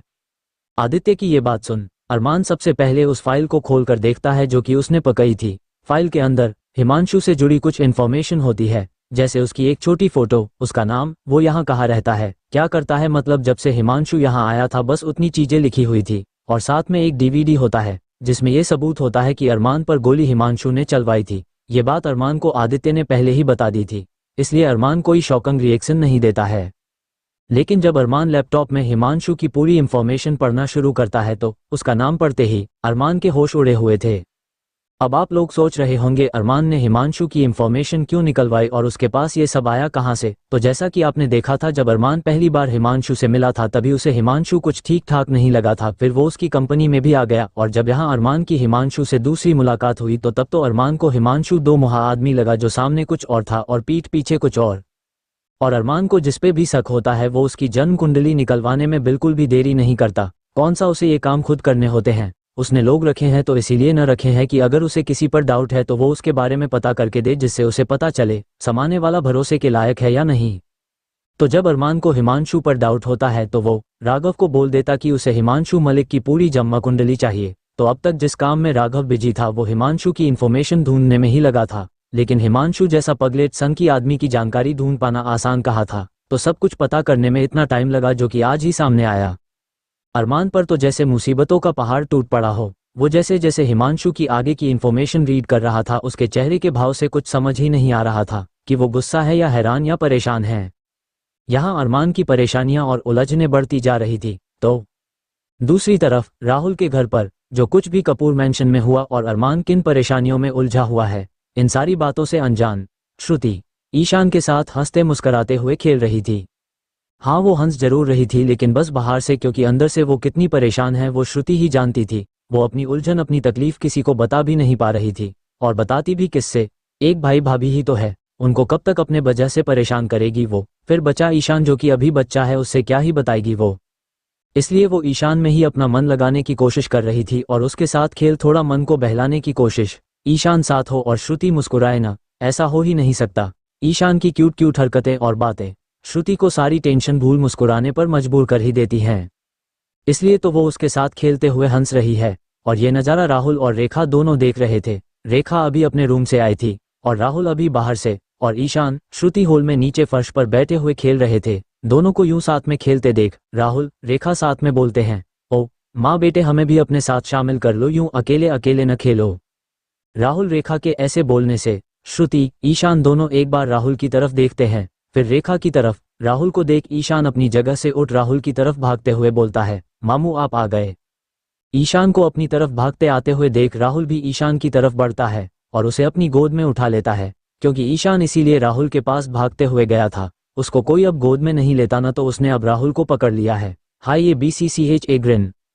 और ईशान की इसी हरकत पर श्रुति और रेखा दोनों मुस्करा देते हैं। साथ ही रेखा कहती है, श्रुति तुम्हारा ये बेबी बड़ा जलकुकड़ू है, अभी तो कोई है भी नहीं, फिर भी पता नहीं जब तुम्हारा दूसरा बेबी आ जाएगा तो न जाने ये तुम्हारा और अरमान जी का क्या हाल करेगा। ये बोल रेखा हल्के से हंस देती है। रेखा को एहसास ही नहीं होता कि उसने बातों ही बातों में अरमान का ले लिया है।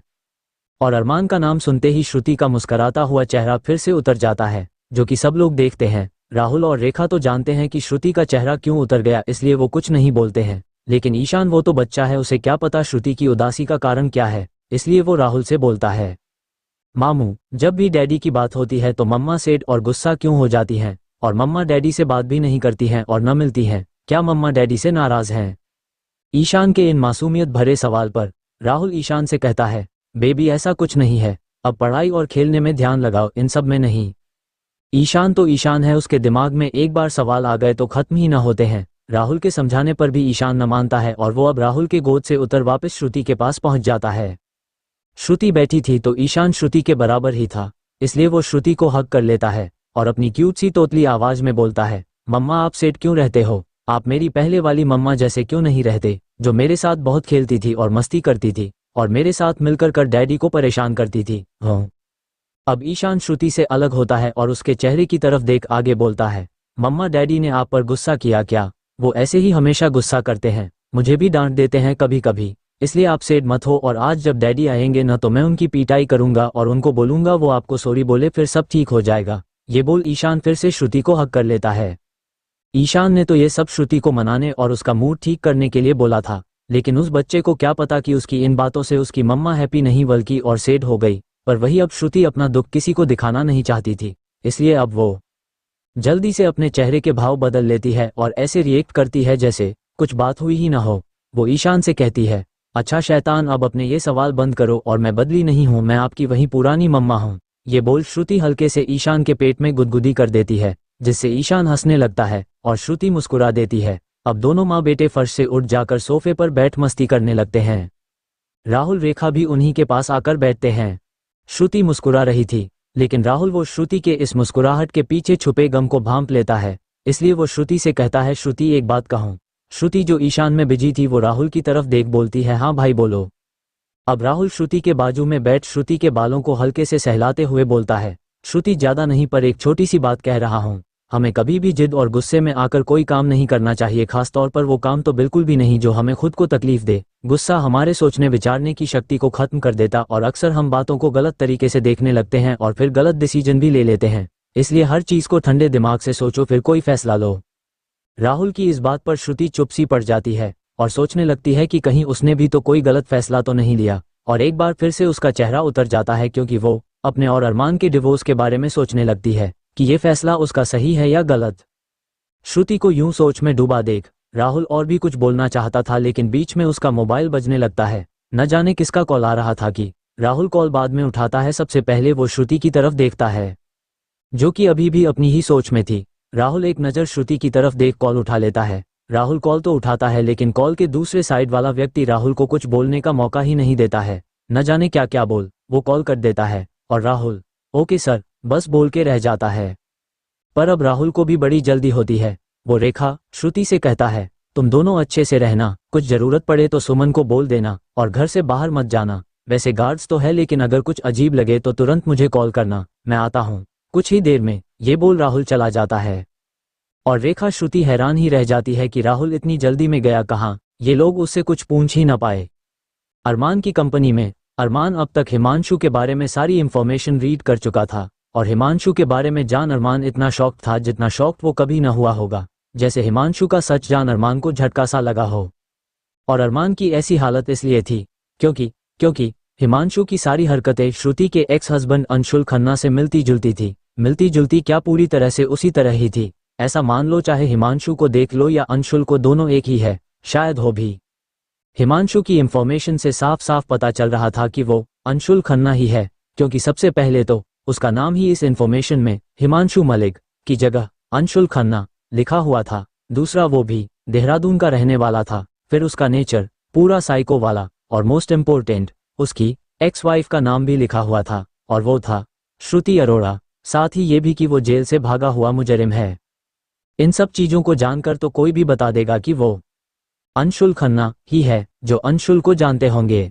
और ये बात अरमान को भी पता चल चुकी थी, और अब उसके दिमाग में जो हिमांशु को लेकर सवाल थे कि हिमांशु ने उस पर गोली क्यों चलवाई थी, क्यों हिमांशु से कभी उसे एक अच्छे इंसान वाली वाइब्स नहीं आती थी, और क्यों हिमांशु उसे दो मुहा लगता था, क्योंकि वो सच में दो मुहा ही था। इन सारे सवालों के जवाब अरमान को मिल चुके थे और सब कुछ समझ भी आ गया था कि क्यों हिमांशु उसकी कंपनी में आया, क्योंकि उसे उसकी लाइफ में जो घुसना था। लेकिन अरमान शॉक्ड इसलिए था क्योंकि अंशुल खन्ना उसके सामने कितनों महीनों से था और वो पहचान नहीं पाया उसको। फिर उसके अलग अलग नाम, कभी हिमांशु, कभी मिस्टर ए और अब अंशुल खन्ना, एक ही इंसान अलग अलग नाम से उसके साथ खेल रहा था और उसको भनक तक न लगी। और अगर वो हिमांशु के बारे में इंफॉर्मेशन न निकलवाता तो शायद अब भी अंशुल उसके साथ खेल खेल रहा होता। इतना बड़ा सच जान कौन शॉक ना होगा। तो अरमान के होश उड़ने लाजमी है। अरमान को अब पता चल चुका था कि हिमांशु ही अंशुल खन्ना है, पर अरमान ने कभी अंशुल खन्ना को देखा नहीं है और सिर्फ इंफॉर्मेशन के बेस पर किसी भी चीज़ पर यकीन कर उस पर कोई एक्शन लेना थोड़ा मुश्किल था, क्योंकि हालत ऐसे न थे कि बस देखा और कुछ सोचा समझा नहीं बस चल दिए। ये किया ना तो लेने के देने पड़ जाएंगे। इस वक्त काम जल्दी करना है, लेकिन सोच समझ सब कुछ जानकर करना है। इसलिए अरमान ये कंफर्म करने के लिए जो वो सोच रहा है, मतलब हिमांशु मलिक ही अंशुल खन्ना है, इस बात की पुष्टि के लिए राहुल को कॉल कर बुलाता है, क्योंकि राहुल ने तो अंशुल खन्ना को देखा है न, वो तो उसे पहचान ही लेगा।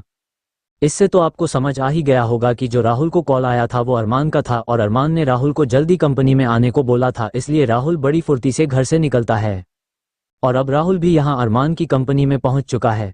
इस वक्त वो अरमान के केबिन के बाहर खड़े केबिन के दूर में नॉक नॉक करता है। राहुल के नॉक नॉक करते ही अंदर से अरमान की आवाज़ आती है, जल्दी अंदर आओ राहुल। अरमान की आवाज़ सुनते ही राहुल बिना किसी देरी के अंदर चला जाता है, पर राहुल कंफ्यूज था क्योंकि अरमान ने उसे इतनी जल्दी में बुलाया था और ऊपर से अरमान के केबिन का माहौल कुछ ठीक न था। वहाँ के तापमान से ही पता चल रहा था कि मामला कुछ सीरियस वाला है, पर क्या वो अभी राहुल को कहाँ पता था। इसलिए वो अरमान से कहता है, सर सब कुछ ठीक है ना, आपने मुझे इतनी जल्दी में यहाँ बुलाया, कोई बात है क्या? राहुल के इस सवाल का अरमान कोई जवाब नहीं देता, बल्कि लैपटॉप को राहुल की तरफ घुमा उसमें जो अंशुल की पिक थी उस पिक की तरफ इशारा कर पूछता है, राहुल क्या तुम इस आदमी को पहचानते हो? अरमान के ये पूछने पर अब राहुल लैपटॉप में देखता है और अंशुल की पिक की थोड़ी सी झलक दिखते ही राहुल हैरान हो जाता है, साथ ही उसकी आंखों में गुस्सा भी उतर आता है। और राहुल के चेहरे के ये भाव देख अरमान समझ जाता है कि जो उसने सोचा वो गलत न था, हिमांशु ही अंशुल खन्ना है। वहीं राहुल जो कि गुस्से से अंशुल की फोटो देख रहा था, अब उसके मन में सवाल आ जाते हैं कि अरमान को अंशुल के बारे में कैसे पता? क्या अरमान को श्रुति के पास्ट के बारे में सब पता है? क्योंकि राहुल की नज़र में आज तक श्रुति का पास्ट अरमान से छुपा हुआ था, इसलिए राहुल ऐसा सोचता है और इसलिए वो अरमान से भी पूछता है, अरमान सर आपको पता है ये कौन है?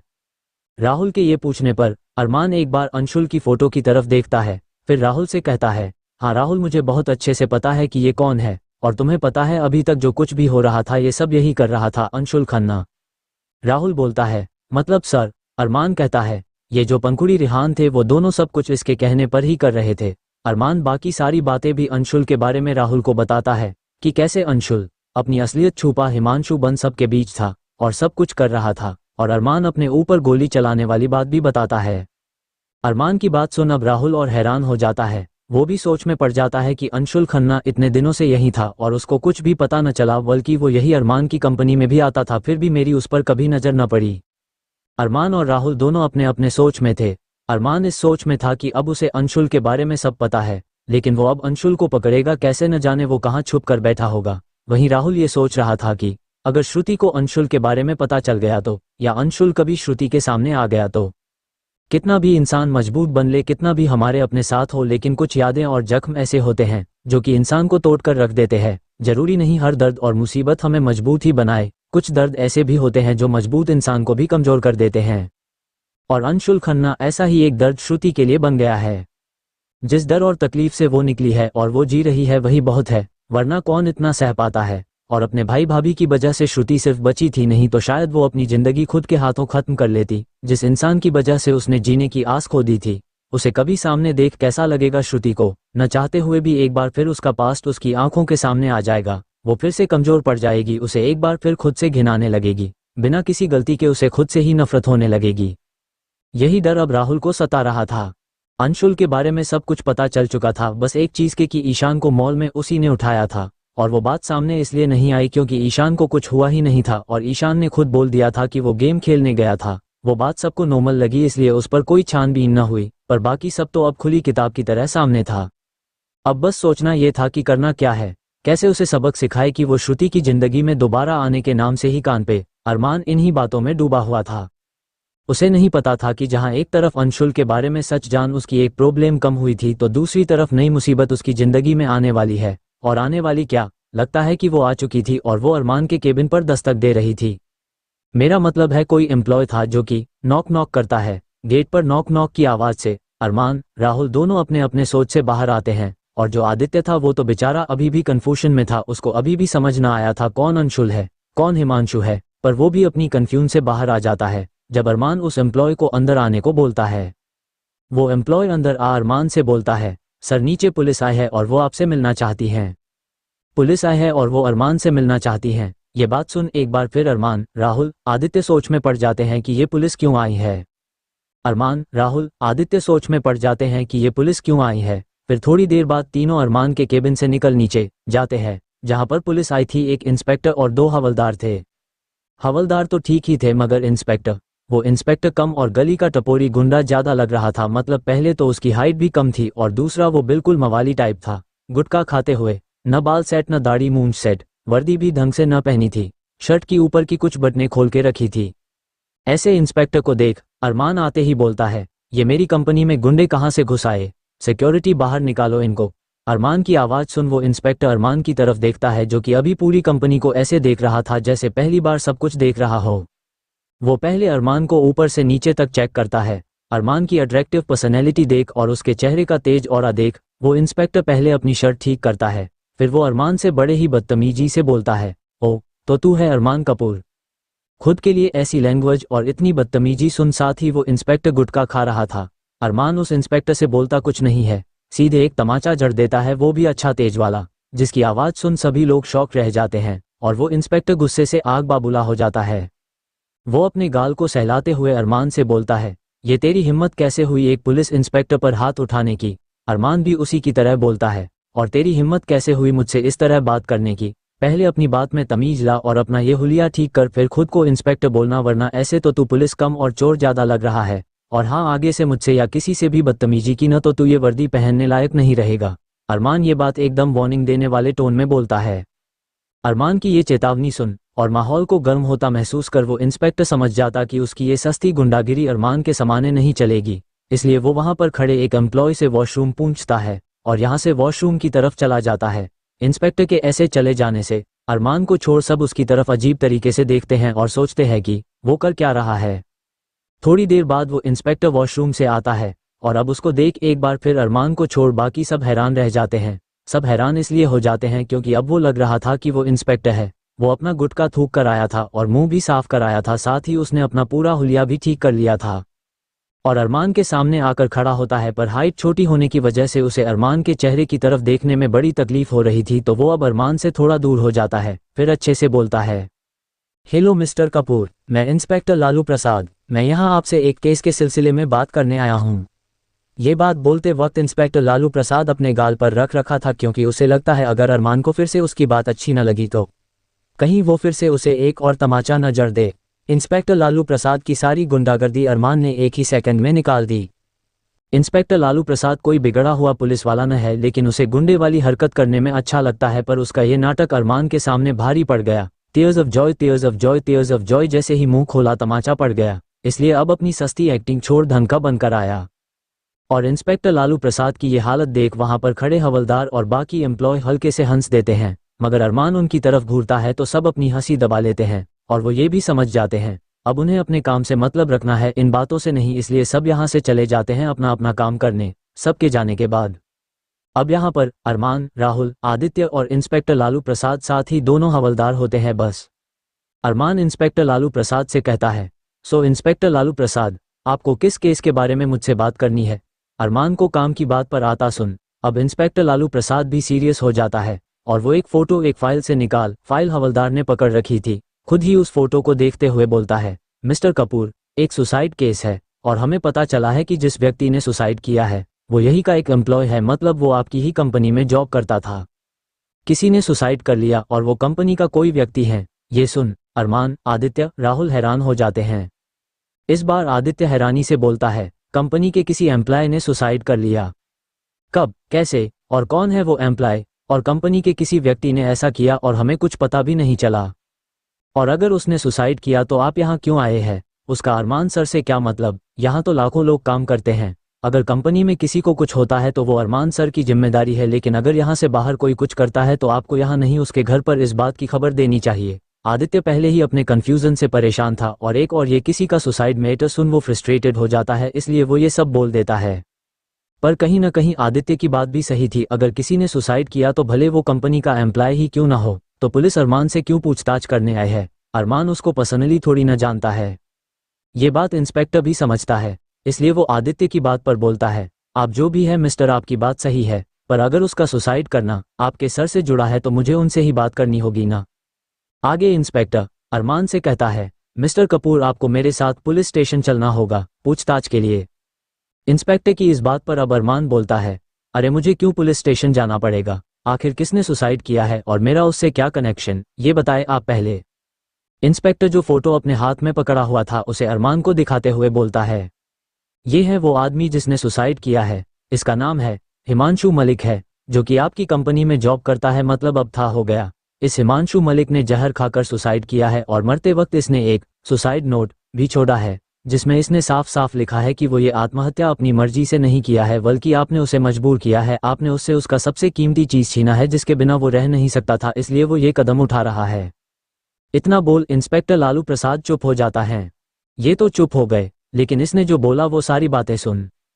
और हिमांशु मलिक मतलब अंशुल खन्ना ने सुसाइड कर लिया, ये सुन अरमान, राहुल, आदित्य की ऐसी हालत थी जैसे उनके पैरों तले जमीन खिसक गई हो। खास तौर पर तो अरमान का दिमाग और चकरा जाता है, उसे और समझ में नहीं आता ये हो क्या रहा है। अभी तो उसे अंशुल की सच्चाई पता चली थी और अब ये खबर आ रही कि उसने सुसाइड कर लिया, ऊपर से इल्जाम भी उसी पर लग गया।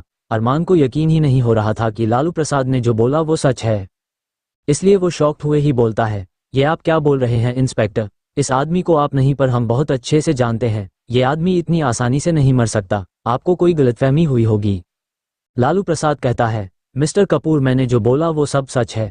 हिमांशु मलिक मर चुका है और अगर आपको यकीन न हो तो आप हॉस्पिटल में चल इसका मृत शरीर देख सकते हैं, तब आपको यकीन हो जाएगा कि ये आदमी मर चुका है। लालू प्रसाद की इस बात पर अरमान, राहुल, आदित्य तीनों एक दूसरे की तरफ ऐसे देखते हैं जैसे एक दूसरे से पूछ रहे हो, क्या हमें हॉस्पिटल चलकर चेक करना चाहिए? और तीनों की इस बात पर हाँ होती है। वो तीनों लालू प्रसाद से हिमांशु की बॉडी देखने के लिए बोलते हैं। इंस्पेक्टर तो पहले ही राजी था, तो सभी जल्दी से यहाँ से हॉस्पिटल के लिए निकल जाते हैं। कुछ ही समय में ये लोग हॉस्पिटल पहुंच जाते हैं और डायरेक्ट वहां जाते हैं जहां अंशुल की बॉडी थी। उसकी बॉडी को पुलिस की निगरानी में रखा गया था।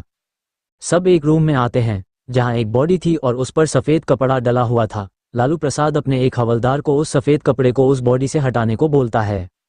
हवलदार उस सफेद कपड़े को उस बॉडी से हटा देता है और कपड़ा हटते ही अरमान, राहुल, आदित्य तीनों सबसे पहले उस बॉडी के चेहरे की तरफ देखते हैं। अब तीनों फिर शॉक थे क्योंकि इस बॉडी का चेहरा बिल्कुल हिमांशु जैसा था, लेकिन एक फर्क था इस चेहरे में। हिमांशु के चेहरे में चालबाजी दिखाई देती थी और इस चेहरे में मासूमियत थी, पर यह चीज कोई नोटिस नहीं करता क्योंकि सब ये देख कि ये अंशुल की ही बॉडी है शॉक थे। मतलब इंस्पेक्टर लालू प्रसाद ने सही बोला था, हिमांशु मतलब अंशुल वो मर चुका था। पर अभी भी ये बात हजम न हो रही थी। अंशुल जैसा साइको जिसे दूसरों को दर्द देना उन्हें मारना अच्छा लगता था, वो कभी सुसाइड करेगा?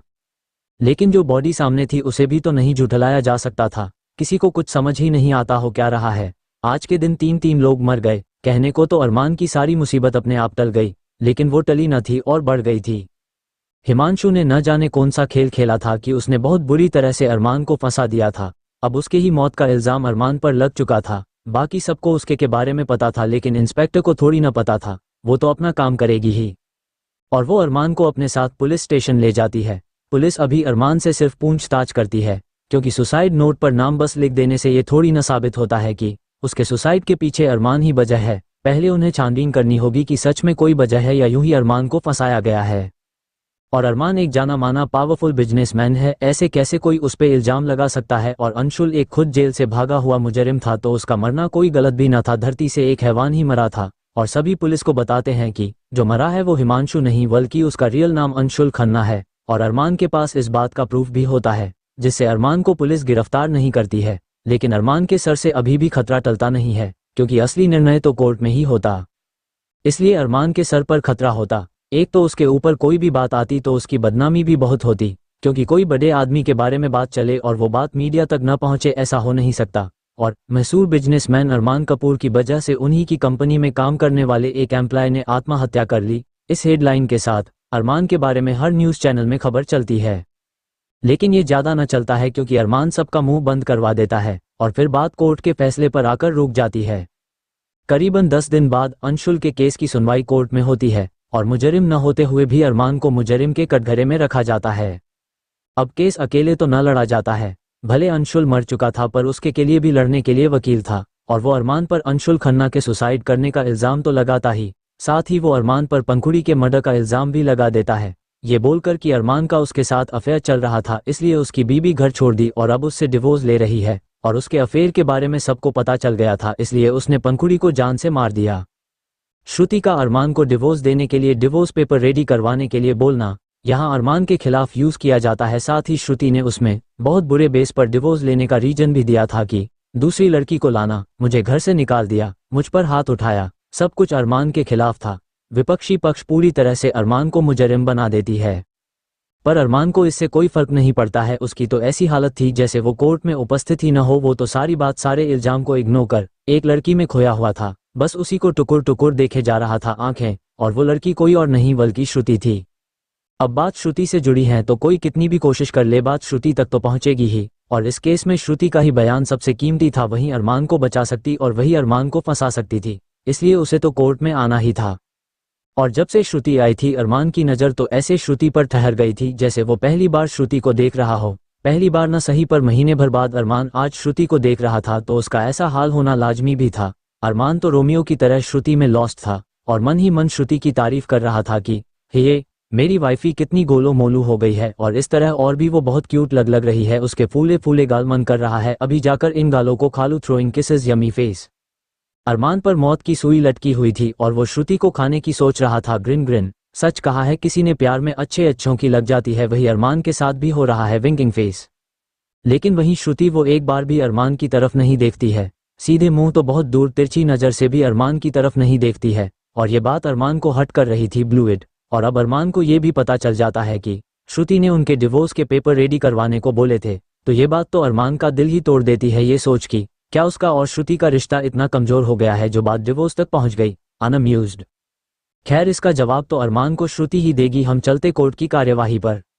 विपक्षी दल ने तो अपने तर्क वितर्क रख अरमान को मुजरिम बना दिया था, लेकिन एक ही पक्ष थोड़ी न बोलेगा, न उसकी बस सुनी जाएगी। तो फिर बारी आती है अरमान के वकील की, जो कि सारे सबूत जज के सामने रखता है कि जो लोग मरे हैं वो खुद एक मुजरिम और कातिल थे और उनको अरमान ने नहीं मारा, दोनों ही जहर के असर से मरे थे। पंखुड़ी को भी हिमांशु ने जहर ही दिया था और रिहान को भी।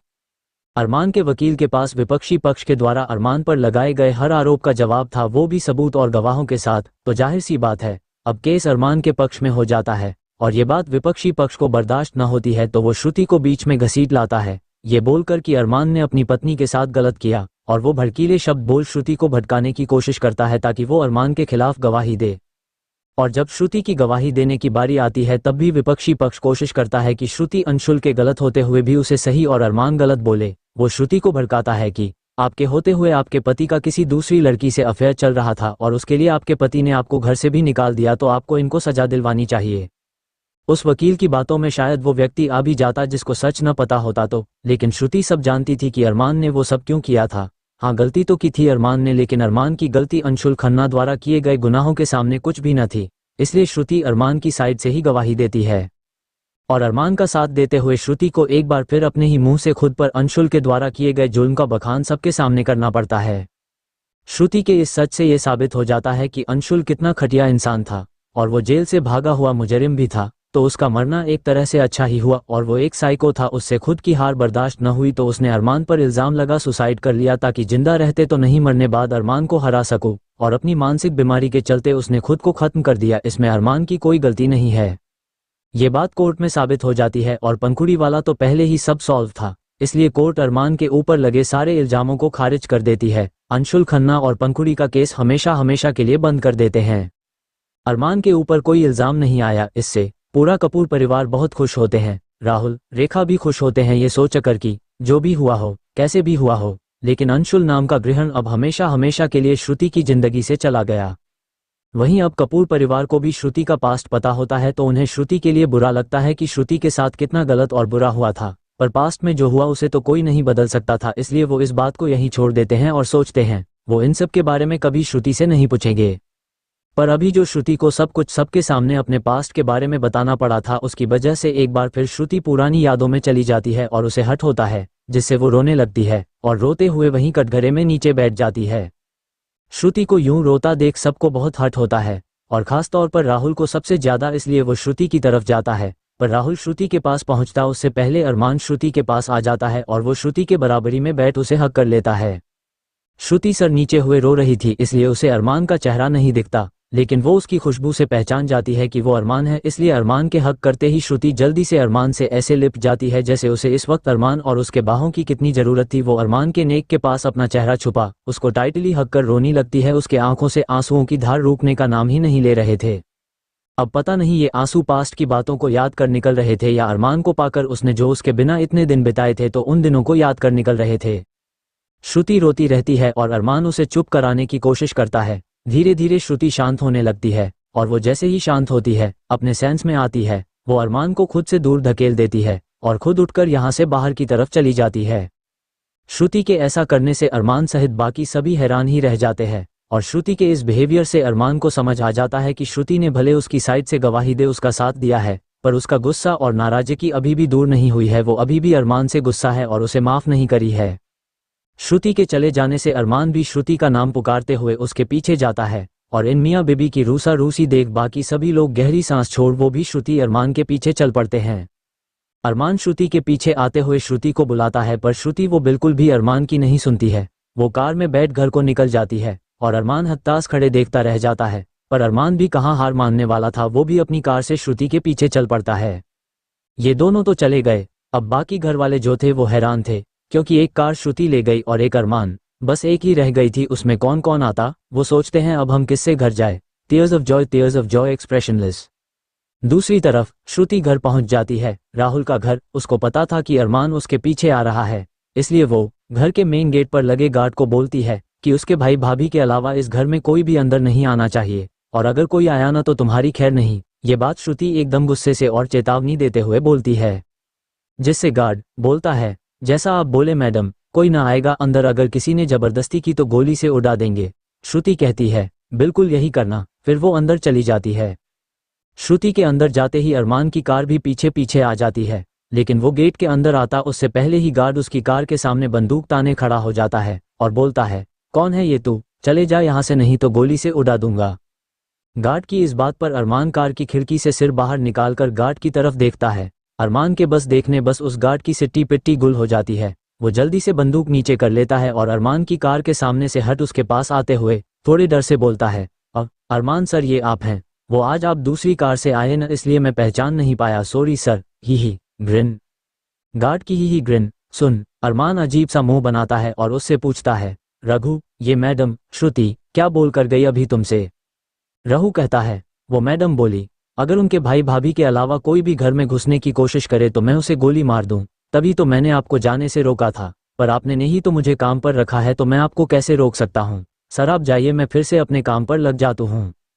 रघु अपने काम में लग जाता है और अरमान वो अपने में ही अपनी एक आईब्रो ऊंची कर बोलता है, वो मेरी जंगली बिल्ली मुझी को म्याऊं बोल काटने की सोच रही है, बोली सीधे गोली से उड़ा दो, कोई कदर ही नहीं है मेरी। ये बोल फिर अरमान भी अंदर चला जाता है। अरमान जब अंदर आता है तो उसे श्रुति हॉल में ही दिखती है, जिससे वो खुश हो जाता है कि अब वो श्रुति से बात कर पाएगा। पर अरमान श्रुति के पास जाता और उससे कुछ बोलता उससे पहले ही श्रुति अरमान को देख लेती है और वो गुस्से से तमतमाते हुए यहाँ अपने रूम की तरफ चली जाती है। अरमान भी उसके पीछे जल्दी से जाने की सोचता है, लेकिन ईशान बीच में डैडी बोलते हुए उसके पास आ जाता है।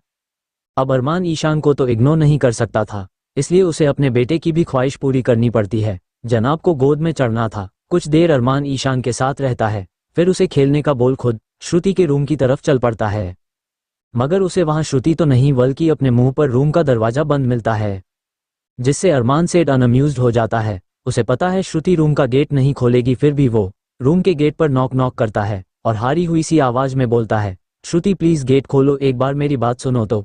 श्रुति प्लीज। श्रुति तुम्हें तो सब पता है ना, फिर क्यों तुम ऐसे बिहेव कर रही हो? क्यों तुम मुझे और मेरी बात को इग्नोर कर रोज ऐसे रूम में आकर खुद को बंद कर लेती हो? श्रुति, ऐसा कर तुम खुद को और हमारे बेबी को हट कर रही हो। अरमान की इस बात पर अंदर से श्रुति की गुस्से से आवाज आती है। अगर आपको मेरी और मेरे बच्चे की इतनी ही फिक्र है तो यहाँ से चले जाइए ना। आप क्यों रोज रोज मुझे परेशान करने चले आते हैं? नहीं सुननी मुझे आपकी कोई बात और नहीं आपका चेहरा देखना है, चले जाए आप यहाँ से। श्रुति की गुस्से से भरी आवाज में ये बातें सुन अरमान आगे कुछ नहीं बोलता, पर उसे श्रुति की इन बातों से बुरा लगता है, लेकिन वो हमेशा की तरह कुछ नहीं कर पाता है सिवाय यहाँ से चुपचाप जाने के। अब आप लोग सोच रहे होंगे अरमान तो आज ही आया है श्रुति से बात करने, तो फिर ये श्रुति रोज रोज क्यों बोली और अरमान भी हमेशा की तरह कैसे श्रुति के सामने हार मान गया? क्या अरमान पहले भी श्रुति से मिला है? क्या वो पहले भी श्रुति से बात करने आ चुका है? तो जी हाँ, अरमान आज से पहले भी श्रुति से मिलने आ चुका है, और एक बार नहीं 1000 बार। अब अरमान कब श्रुति से मिलने आया तो हम बताते हैं। जैसा कि आप सब जानते हैं, अरमान के नाटक के बारे में श्रुति को भी पता था। जिस रात अरमान ने अपने नाटक के बारे में श्रुति को बताया था, तब श्रुति कहती है कि वो भी नकली स्नेहा मतलब पंखुड़ी को पकड़ने में अरमान का साथ देगी। लेकिन जब पंखुड़ी हर वक्त अरमान से चिपकती थी तो श्रुति को उससे जलन होती थी, जिससे वो पंखुड़ी को परेशान तो करती ही थी, साथ ही वो अरमान को वो सारे नाटक बंद करने को भी बोलती है। श्रुति अरमान से कहती है कि जब पता है कि वो स्नेहा नहीं है तो क्या फर्क पड़ता है, वो कोई भी हो, निकालो उसे घर से और सब खत्म करो। श्रुति की ये बात बिल्कुल सही थी, लेकिन अरमान श्रुति की बात नहीं मानता है।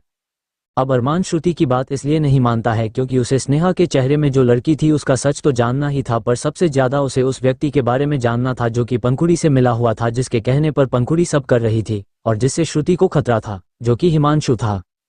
पर अरमान सिर्फ श्रुति को नकली स्नेहा वाली बात बताता है, उसके साथ कोई और मिला है, वो श्रुति से जोड़ा है। ये बात अरमान श्रुति को नहीं बताता है।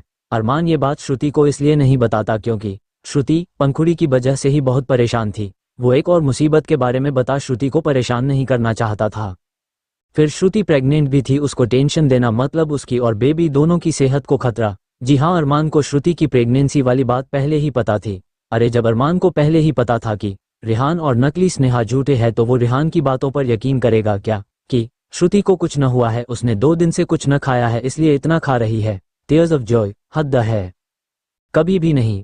श्रुति की अजीब गरीब बिहेवियर देख अरमान श्रुति को अपने पहचान की डॉक्टर के पास लेकर जाता है, जहां अरमान श्रुति दोनों को पता चलता है कि वो एक बार फिर मम्मा डैडी बनने वाले हैं। दोनों बहुत हैप्पी थे। श्रुति तो और खुशी से पागल सी हो गई थी। ग्रिन दोनों फैमिली वालों को भी ये बात बताते हैं, सभी बहुत खुश होते हैं। आखिर हो भी क्यों ना, घर में नन्हा मेहमान जो आने वाला था, बच्चा। पर यह खुशी की खबर तब मिली थी जब घर में पहले से ही 2 मनहूस लोग उनकी खुशियों पर गृहण बनकर बैठे हुए थे। पर उन मनहूस लोग के होते हुए भी फैमिली और अरमान सब मिलकर श्रुति का बहुत अच्छे से ख्याल रखते हैं। उसे रिहान पंखुड़ी से बचाते भी और खुश रखने की कोशिश भी करते हैं। तभी तो श्रुति खा खाकर मोटू हो गई थी। पर इतना ख्याल रखने के बाद भी श्रुति खुश न थी, वो भी पंखुड़ी की वजह से। श्रुति बार बार अरमान को बोलती कि वो नकली स्नेहा और रिहान को घर से निकाल दे, पर अरमान श्रुति की बात नहीं मानता है। इस वजह से ही अरमान श्रुति के बीच लड़ाई होती थी, और इसीलिए उस सूप वाले मैटर वाले दिन श्रुति अरमान को खुद में और नकली स्नेहा में किसी एक को चुनने को बोलती है। श्रुति को लगा था ऐसा करने से अरमान उसे ही चुनेगा और स्नेहा को अब तो घर से निकाल देगा, पर अरमान नकली स्नेहा को ही चुनता है। जिस वजह से श्रुति को लगता है अरमान को उससे ज्यादा, उसके बेबी से ज्यादा नकली स्नेहा का सच जानना ज्यादा जरूरी लगता है, तो वो उसी के साथ रहे। और गुस्से में श्रुति कपूर मेंशन छोड़ देती है और अरमान से भी रिश्ता तोड़ चली जाती है। और इसी गुस्से की वजह से ही वो अरमान को झूठा और धोखेबाज बोलती है, क्योंकि अरमान ने उसकी बात नहीं मानी थी और उसे घर छोड़ने से रोका भी नहीं।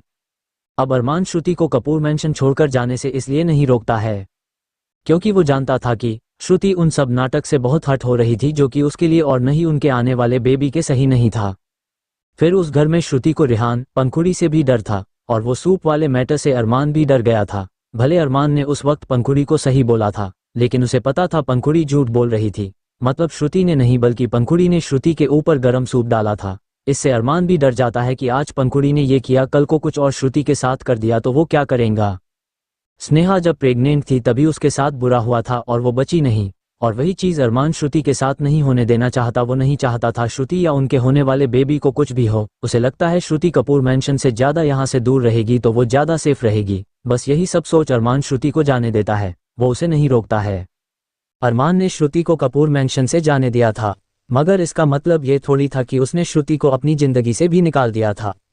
अरमान ने श्रुति का साथ कभी नहीं छोड़ा था, वो उसके साथ हमेशा था। तभी तो जब श्रुति कपूर मैंशन से बाहर निकलती है तो जो रघु और नमन और उसके साथी थे वो श्रुति का पीछा करने लगते हैं, लेकिन श्रुति को नुकसान पहुंचाने के लिए नहीं बल्कि उसकी सुरक्षा के लिए, क्योंकि अरमान ने इनको खास तौर पर श्रुति के लिए लगाया था। तो जब श्रुति मैंशन से अकेले बाहर निकलती है तो वो उसका पीछा करने लगते हैं। अब रघु को क्या पता श्रुति कहाँ आई है, तो इसलिए वो राहुल के घर की फोटो अरमान को सेंड करता है और वो अरमान को ही मिस्टर ए सर बोल रहा था। इधर मिस्टर ए मतलब अंशुल नहीं, अरमान था। इन गार्ड की वजह से अरमान को पता चल जाता है कि श्रुति राहुल के घर गई है, जिससे अरमान को सुकून मिलता है क्योंकि राहुल का घर श्रुति के लिए सेफ भी था और श्रुति राहुल रेखा के साथ खुश भी रहती। बस फिर क्या, सुबह श्रुति राहुल के घर आती है और शाम में अरमान वहां पहुंच जाता है। वो राहुल रेखा को सब कुछ बताता है। राहुल रेखा तो अरमान की बात को समझ जाते हैं, पर श्रुति वो अरमान से बहुत गुस्सा थी, वो अरमान की एक बात ना सुनती है। वो कमरे में जाकर खुद को बंद कर लेती है। अरमान श्रुति से बहुत प्यार करता है और फिर श्रुति प्रेग्नेंट भी थी, उससे किसी बात पर जबरदस्ती भी नहीं कर सकता वो। मान लो गुस्से में आकर श्रुति खुद को या होने वाले बेबी को कुछ कर लेती तो, इसलिए फिर वो श्रुति से कुछ नहीं कहता है, जैसे वो रहना चाहती थी रहने देता है। और अरमान ने ही राहुल के घर पर गार्ड लगवाए ताकि श्रुति पर जरा सा भी किसी मुसीबत की आंच ना आए। और सुमन को भी अरमान ने राहुल के घर पर श्रुति की देख रेख के लिए रखा। फिर ईशान को भी श्रुति के साथ जाने दिया ताकि ईशान के साथ रह श्रुति खुश रहे और ईशान भी। अरमान ने हर कोशिश की जिससे श्रुति सुरक्षित और खुश रहे, और अरमान की ये कोशिश काम भी करती है क्योंकि श्रुति राहुल के घर पर सचमुच खुश थी।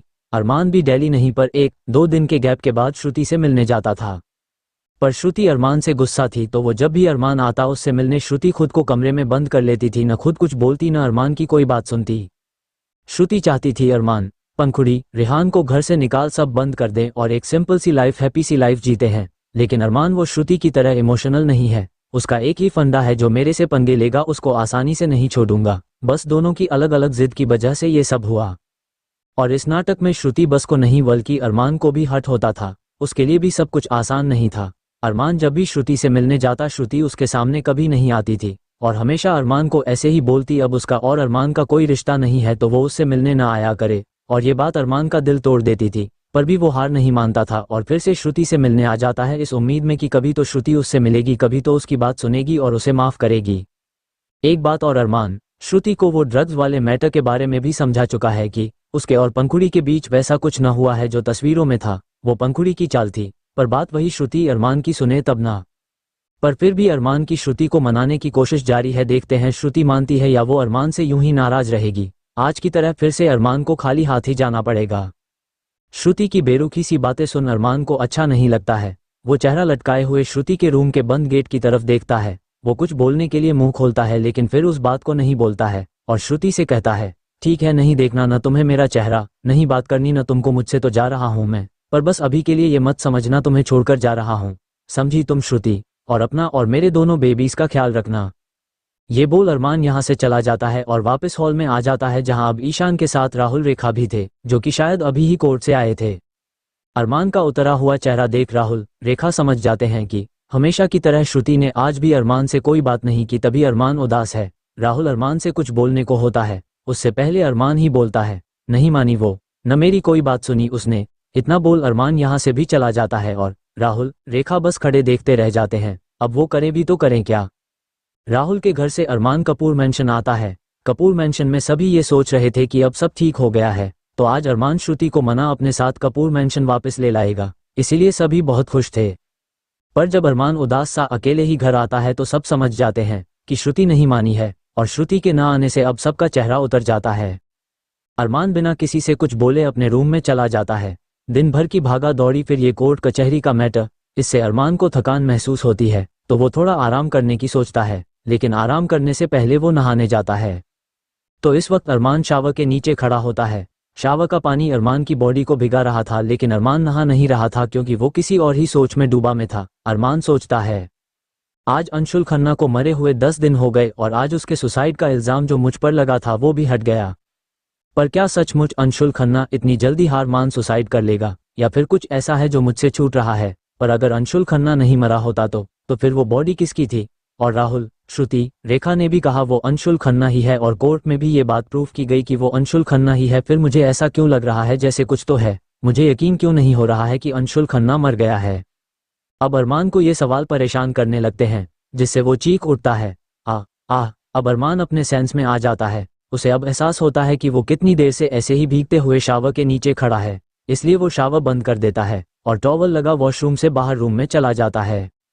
रूम में वो अपने कपड़े पहनता है और बेड पर आराम करने के लिए लेट जाता है, लेकिन यहाँ भी अरमान को बिल्कुल आराम नहीं मिलता क्योंकि उसके दिमाग में अभी भी अंशुल खन्ना ही घूम रहा था और अब सचमुच इससे अरमान बहुत परेशान हो चुका था। इसलिए वो गहरी सांस ले खुद से ही बोलता है, नहीं, शायद मैं कुछ ज्यादा ही सोच रहा हूँ। अगर वो अंशुल खन्ना ना होता तो कोई और अपने सुसाइड करने का इल्जाम मुझ पर क्यों लगाता, और अगर वो अंशुल खन्ना ना होता तो इतने दिन हो गए अब तक तो वो कुछ करता ही। मुझे ये बिजनेस के चक्कर में लगता है हर बात पर शक करने की आदत हो गई है। इसी की वजह से श्रुति मुझसे नाराज है। मुझे अभी श्रुति के बारे में सोचना चाहिए, जो चला गया उसके बारे में नहीं। हाँ, अब अरमान अपनी आंखें बंद कर लेता है और कुछ वक्त बाद वो सो जाता है।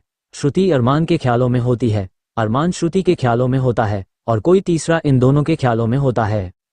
और वो तीसरा कोई दुश्मन नहीं बल्कि शिव होता है। Tears of joy, tears of joy, tears of joy. Shiv को अलग ही टेंशन है अपने दोस्त और भाभी की, इसलिए इस वक्त वो मैथिली से अरमान श्रुति के बारे में ही बात कर रहा था।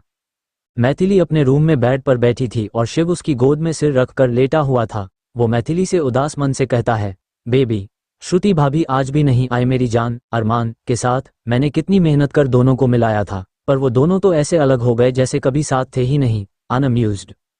शिव की इस बात पर मैथिली बोलती है, तुम सही बोल रहे हो शिव, मुझे भी नहीं लगा था भाई भाभी के बीच बात इतनी बिगड़ जाएगी कि भाभी अब भाई के साथ रहना ही नहीं चाहती है। सब कुछ पहले जैसा हो गया, दोनों के बीच फिर से दूरियां आ गई। पता नहीं भाभी कभी भाई को माफ करेगी भी या नहीं। बेचारे शिव और मैथिली, जिन्हें अपनी लव लाइफ और अपनी शादी के सपने देखने चाहिए, वो अरमान श्रुति के बारे में सोच रहे हैं। वैसे हम आप सबको बता दें, कुछ ही दिन में शिव के पेरेंट्स इंडिया आने वाले हैं शिव और मैथिली की शादी की बात को आगे बढ़ाने और मैथिली को अपने घर की बहू बनाने के लिए। इसीलिए शिव और मैथिली परेशान हैं, क्योंकि जब अरमान और श्रुति एक नहीं होंगे तो ऐसे हालात में वो दोनों शादी कैसे करेंगे। और अभी अरमान को तो इनके रिश्ते के बारे में कुछ पता भी नहीं है। बेचारे प्यार के पंछी जाल में फंसे हुए हैं। Tears of joy, tears of Joy. आज का दिन और रात सबका अपनी अपनी परेशानी का हल ढूंढने में ही निकल जाता है। नेक्स्ट डे सुबह सुबह मॉर्निंग का टाइम, राहुल के घर पर श्रुति मस्त उवासी लेते हुए नींद से उठती है और उठते ही वो सबसे पहले अपने बाजू में देखती है अपने ईशान बेबी को देखने के लिए, लेकिन श्रुति को अपनी बाजू में ईशान नहीं दिखता तो श्रुति मुंह बना अपने में ही बोलती है, अरे इतनी सुबह सुबह ईशान कहाँ गया। ये बोल श्रुति झट से घड़ी की तरफ देखती है जिसमें अभी सुबह के 9 बज रहे थे। इतना टाइम देख श्रुति को समझ आ जाता है कि ईशान क्यों नहीं है यहाँ, क्योंकि वो स्कूल जा चुका था। इसलिए श्रुति कहती है, आज फिर मैं लेट उठी और ये भाई भाभी भी नहीं उठाए मुझे। दोनों ने मिलकर मुझे एकदम आलसी बना दिया है, मुझे बिल्कुल काम नहीं करने देते हैं। ऐसा लगता है जैसे मैं प्रेग्नेंट नहीं हूँ, मैं कोई बीमार हूँ जिसे रेस्ट करना और खाना है बस। खाने का याद आते ही श्रुति की आंखें बड़ी हो जाती है। फ्लश्ड। वो जल्दी से बेड से उठ मिरर के सामने जाकर खड़ी हो जाती है और खुद को चारों तरफ से चेक करने लगती है, खासतौर पर अपने पेट को। वो अपने पेट पर हाथ रख भोलेपन से बोलती है, भाभी का पेट कितना बढ़ गया है, पर मेरा तो अभी भी बिल्कुल पहले ही जैसा है। मेरा बेबी कहाँ है, ऊपर क्यों नहीं आता है। अनअम्यूज्ड। श्रुति ऐसे अजीबोगरीब बातें इसलिए बोल रही है क्योंकि वो अपने आने वाले बेबी को लेकर कुछ ज्यादा ही एक्साइटेड है। तो वो चाहती है रेखा के बेबी की तरफ उसका बेबी भी जल्दी जल्दी बढ़े और जल्दी से इस दुनिया में आए। पर श्रुति बुद्धू लगता है भूल गई है कि रेखा 5 मंथ प्रेग्नेंट है, इसलिए उसका बेबी बम्प बड़ा है और उसकी खुद की प्रेगनेंसी को सिर्फ 2 ही मंथ हुए हैं, तो कहाँ से अभी बेबी इतनी जल्दी बड़ा हो। Okay gesture. पर ये बात श्रुति को कौन समझाए। वो तो सोच रही है उसका बेबी कहीं उसके पेट में ही खो गया है। Tears of joy, tears of Joy. इसलिए वो अभी सेड हो गई है। ऐसे श्रुति यूं ही मुंह बनाए हुए खुद को आईने में देखते हुए खड़ी रहती है। तभी उसे कहीं से भीनी भीनी सी कुछ महकी महकी खुशबू आती है, जिसे सूंघकर श्रुति के चेहरे पर एक प्यारी सी मुस्कान स्माइलिंग फेस आ जाती है। वो इधर उधर देखने लगती है कि ये महकी महकी खुशबू आ कहाँ से रही है, और कुछ ही पल में श्रुति को एहसास होला कि ये महकी महकी खुशबू शायद उसके रूम की बालकनी से आ रही है। इसलिए श्रुति जल्दी से बालकनी की तरफ जाती है। जैसे ही श्रुति बालकनी में आती है, सुबह की ठंडी हवा में मिक्स वो महकी खुशबू श्रुति के चेहरे को छू जाती है, जिससे श्रुति के होठों पर बड़ी सी स्माइल आ जाती है और वो अपनी आंखें बंद यूं ही स्माइल करते हुए उस महकी महकी खुशबूदार ठंडी हवा को महसूस करने लगती है। Smiling face, smiling face. थोड़ी देर बाद श्रुति अपनी आंखें खोलती है तो वो सरप्राइज हो जाती है, क्योंकि पूरी बालकनी में चारों तरफ उसके सारे फेवरेट फूल के गमले रखे हुए थे, जिन्हें देखकर श्रुति के चेहरे पर चमक आ जाती है और उसे ये भी समझ आ जाता कि जो महकी महकी खुशबू अभी आ रही इन फूलों से ही आ रही थी। इसलिए अब वो गहरी सांस ले उन फूलों की भीनी भीनी खुशबू को सूंघने लगती है। पर फिर श्रुति के मन में सवाल आता है, ये सारे उसके फेवरेट फूल लाया कौन। क्योंकि कल तक तो ये सब न थे यहाँ। श्रुति को इस सवाल का ही जवाब नहीं मिलता है। तभी नीचे से बहुत सारे रेड कलर के छोटे छोटे हॉट शेप वाले बलून्स उड़कर उसकी बालकनी में आते हैं। इन बलून्स को देख श्रुति और सरप्राइज हो जाती है, साथ ही खुश भी। वो उन बलून्स के साथ खेलने लगती है। ग्रिन। श्रुति जैसे ही उन बलून्स के साथ खेलना शुरू करती है, तभी फिर से एक बड़ा सा हॉट शेप का रेड कलर का बलून उसकी बालकनी के सामने आ उड़ने लगता है। इस बड़े बलून को देख श्रुति बहुत ज़्यादा सरप्राइज हो जाती है। उसे समझ ही नहीं आता ये आज सुबह सुबह उस पर बलून्स की बरसात कौन कर रहा है। और श्रुति को इस सवाल का जवाब तब मिलता है जब वो बड़ा बलून दूसरे साइड मुड़ता है तो उसमें कुछ लिखा रहता है, जिसे पढ़ श्रुति जो अभी मुस्करा रही थी वो अब गुस्से से भर उठती है। और श्रुति गुस्सा इसलिए हो जाती है क्योंकि उस बलून में लिखा था, सॉरी मेरी जंगली बिल्ली। जंगली बिल्ली रीड करते ही श्रुति को समझ आ जाता कि ये सब और कोई नहीं बल्कि अरमान कर रहा है, इसलिए वो गुस्सा हो जाती है। और श्रुति इतना गुस्सा हो जाती है कि वो सारे बलून्स को फोड़ देती है, साथ ही वो बड़े बलून को भी फोड़ देती है। लेकिन श्रुति के इन बलून्स के फोड़ते ही एक और बहुत बड़ा हॉट शेप बलून श्रुति की बालकनी के पास आ उड़ने लगता है, जिसमें बहुत ही प्यार से लिखा हुआ था, सॉरी वाइफी। पर श्रुति गुस्से में इस बलून को भी फोड़ देती है और गुस्से से यहाँ से अपने रूम में आ जाती है। वहीं श्रुति के बालकनी से जाते ही अरमान जो छुपा हुआ था वो उदासी भरे चेहरे से सिर ऊपर उठा श्रुति के कमरे की बालकनी की तरफ देखता है, जहां पर अब श्रुति नहीं थी। श्रुति ने जैसे उन बलून्स को फोड़े वैसे ही अरमान का दिल भी तो दिल टूट ना दिया। अनअम्यूज्ड पेंसिव फेस।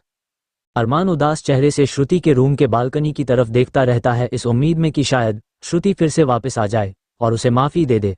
अरमान आधे घंटे तक यहीं खड़ा रह जाता है, पर श्रुति नहीं आती है क्योंकि वो तो अब तो नहा धोकर नाश्ता कर रही थी। पता नहीं उसे ये पता भी है या नहीं कि अरमान उसका अभी भी इंतजार कर रहा है। अरमान के इंतजार की घड़ी बढ़ती जा रही थी, लेकिन श्रुति जो एक बार बालकनी से गई तो दोबारा झांकने तक न आई। हाँ, अरमान घर के अंदर भी जा सकता था, पर उसका कोई मतलब नहीं निकलता क्योंकि वो जैसे ही अंदर जाता श्रुति अपने रूम में खुद को बंद कर लेती। और अरमान को अब ये लुका छिपी नहीं खेलनी है, उसे श्रुति से बात करनी है, वो भी सामने से, क्योंकि इस लुका छिपी में अरमान तो बोलता है लेकिन श्रुति उसकी तरफ से न कोई सवाल आता है न जवाब। वो तो बस यही बोलती है, मुझे आपसे बात नहीं करनी है, चले जाइए आप यहाँ से। Okay gesture. अरमान अभी भी वहीं पर खड़ा था जहाँ पहले खड़ा था। श्रुति तो नहीं आती, लेकिन अब गार्ड रघु और नमन आते हैं अरमान के पास। रघु अरमान से बोलता है, सर आप यहाँ से चले जाइए, नहीं तो हमको जबरदस्ती आपको यहाँ निकालना पड़ेगा। रघु के ऐसे बोलने से अरमान हैरानी से उसको देखता है और बोलता है, ये क्या बोल रहे हो तुम? मैंने ही तुमको काम पर रखा और मुझे ही यहाँ से निकालने की बात कर रहे हो। अब अरमान थोड़ा गुस्सा हो गया था, जिससे रघु कहता है, सॉरी सर, पर मैं ये अपनी मर्जी से नहीं कर रहा हूँ। मैडम ने बोला है हमको आपको यहाँ से निकालने के लिए, और आपने हमें मैडम के लिए ही रखा है तो हमको उनकी बात माननी ही पड़ेगी। इसलिए आप यहाँ से खुद चले जाए, नहीं तो हमें आपको जबरदस्ती निकालना पड़ेगा। रघु की ये बात सुन कि मैडम ने बोला है ये सब करने को, मतलब श्रुति ने। अरमान शॉक्ड हो जाता है। अरमान सोचता है, मतलब श्रुति को पता है कि मैं सुबह से यहाँ उसका इंतजार कर रहा हूँ, फिर भी वो मुझसे मिलने नहीं आ रही है, और ऊपर से इन गार्ड्स को बोली कि मुझे यहाँ से निकाल दे। अरमान अपने सोच में रहता है। तभी रघु फिर से बोलता है, सॉरी सर, पर प्लीज आप यहाँ से चले जाइए। रघु के बोलने से अरमान सेंस में आता है और वो एक बार फिर श्रुति की बालकनी की तरफ देखता है, जहाँ उसे अब श्रुति दिखती है, लेकिन अरमान के देखते ही वो छुप जाती है।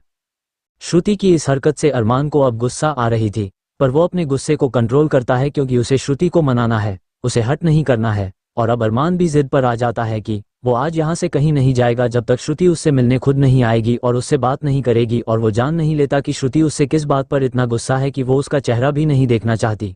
वो देखता है कब तक श्रुति ये लुका छिपी का खेल खेलेगी। सूचना केंद्र। अरमान अपनी जिद के मुताबिक यहीं पर जम सा जाता है, लेकिन रघु और नमन उसका दिमाग खा रहे थे, ये बोल बोल कर कि वो यहाँ से चला जाए, और उनको ये बोलने के लिए बार बार श्रुति मजबूर कर रही थी। अरमान श्रुति की ये जिद की लड़ाई में यहाँ रघु, नमन और अंदर रेखा फंसी हुई थी। राहुल ऑफिस जा चुका था। रेखा श्रुति को समझाती है कि वो ऐसा न करें और एक बार अरमान से बात कर ले, पर श्रुति ने तो जैसे कान में रुई डाल ली हो, वो रेखा की बात को पूरी तरह इग्नोर कर देती है। लेकिन दूसरी तरफ रघु, नमन ने अरमान का इंतजार करना भी हराम कर रखा था। दोनों मैडम के पुजारी निकले। मैडम बोली है इसलिए आपको यहाँ से जाना पड़ेगा सर, आप यहाँ नहीं रुक सकते सर। ये बोल बोल कर दोनों ने अरमान को परेशान कर रखा था। चेहरे की मालिश। अरमान इन दोनों का भी कुछ नहीं कर सकता था, क्योंकि अरमान ने ही बोला था इनको कि जो श्रुति बोले वही करना, उसकी बात सुनना, तो वो तो वही कर रहे थे ना। इसलिए अरमान को हार माननी पड़ती है और वो यहाँ से चला जाता है, लेकिन सिर्फ राहुल के घर के मेन गेट तक ही जाता है, क्योंकि अरमान अब वहाँ सड़क पर श्रुति का इंतजार करने लगता है। अब वहां से तो गार्ड्स अरमान को जाने के लिए नहीं बोल सकते थे क्योंकि वो राहुल का घर नहीं था, वो सड़क थी। अरमान की ये जिद देख रघु और नमन साथ ही बाकी गार्ड भी शॉक रह जाते हैं कि ये अरमान क्या बच्चों जैसी जिद पकड़ कर बैठा गया है। उन्होंने सोचा नहीं था अरमान ऐसी हरकत करेगा। अब उनको क्या पता बीबी के सामने हर पति एक जैसा ही होता है, चाहे वो अमीर हो या गरीब, उसको हार माननी ही पड़ती है।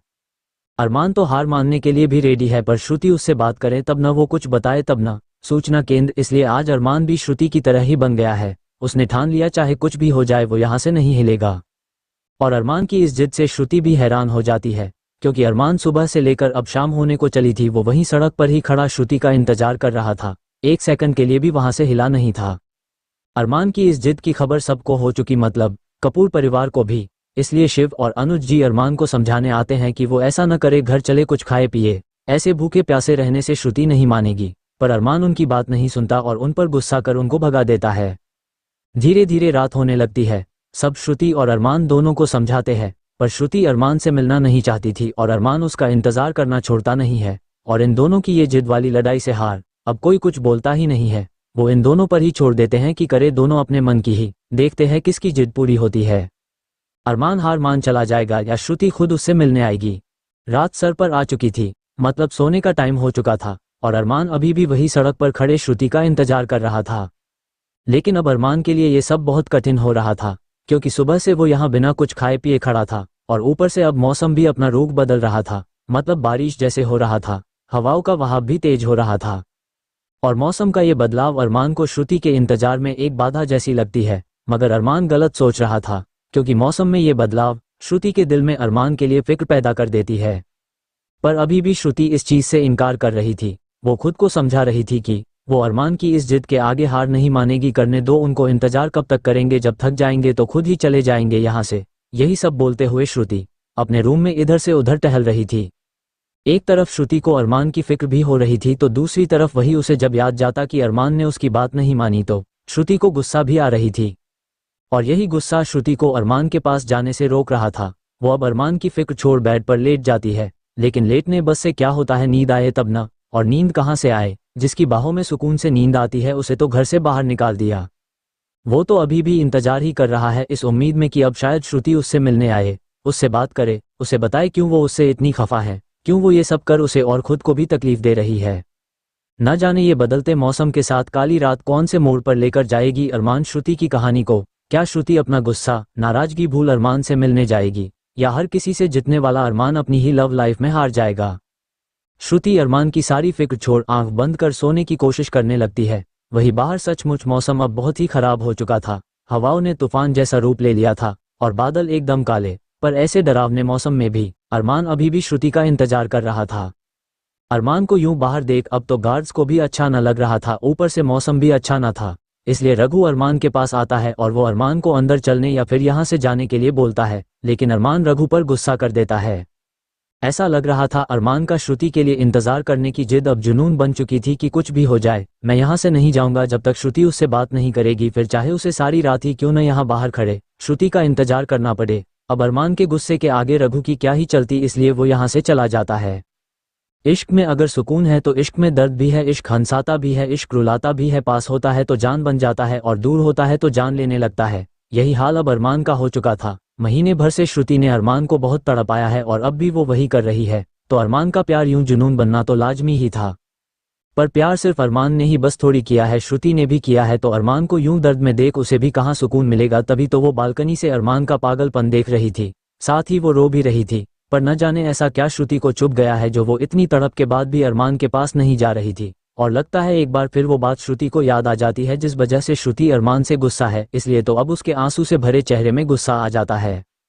प्यार तो न ले जा पाया श्रुति को अरमान के पास, पर यह गुस्सा जरूर श्रुति को अरमान के पास जाने से न रोक पाया, क्योंकि अब श्रुति गुस्से से अपने रूम से बाहर की तरफ चली जाती है।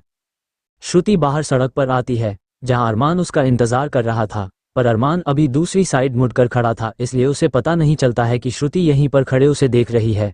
अरमान को तब पता चलता है कि श्रुति खुद उससे मिलने आई है, जब श्रुति गुस्से से अरमान से बोलती है, ये क्या तमाशा लगा रखा है अरमान आपने। श्रुति की आवाज़ सुन अरमान को एक पल को लगता है ये कोई उसका बहम है, इसलिए वो थोड़ी डर से पीछे मुड़ता है, ये सोचते हुए कि श्रुति की आवाज़ उसका बहम न हो, सचमुच श्रुति उससे मिलने आई हो। और ये तो सच ही था कि श्रुति सच में अरमान से मिलने आई थी। श्रुति को सामने देख अरमान के चेहरे के भाव ऐसे थे कि समझ ही न रहा था वो खुश हैं या दुखी हैं या फिर कुछ और। सूचना केंद्र पर जो भी हो, श्रुति को देखते ही अरमान उसके पास जाता है और श्रुति को उसकी कमर से खींच अपने पास कर झट से वो बहुत ही कसकर श्रुति को हग कर लेता है।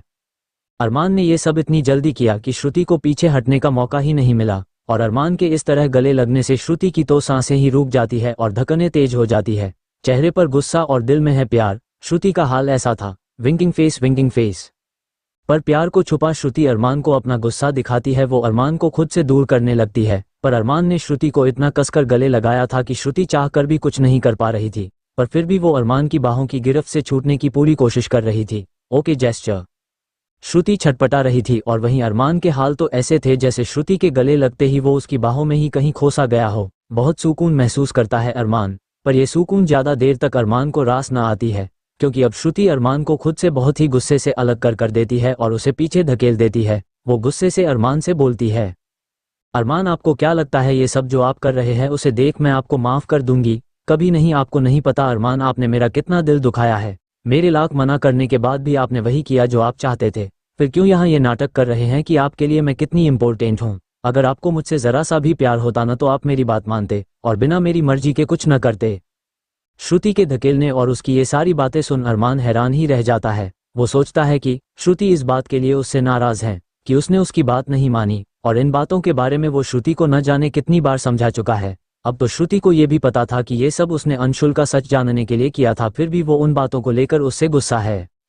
अरमान जो सोचता है यही सारी बातें श्रुति से भी कहता है, जिस पर श्रुति तंज कसते हुए अरमान से कहती है, अरमान आप ये झूठ किसी और से बोले कि आपने सब कुछ मेरे लिए और अंशुल का सच जानने के लिए किया, क्योंकि मुझे पता है आपने जो कुछ भी किया है सिर्फ और सिर्फ अपने पहले प्यार, अपनी पहली पत्नी स्नेहा के लिए किया है।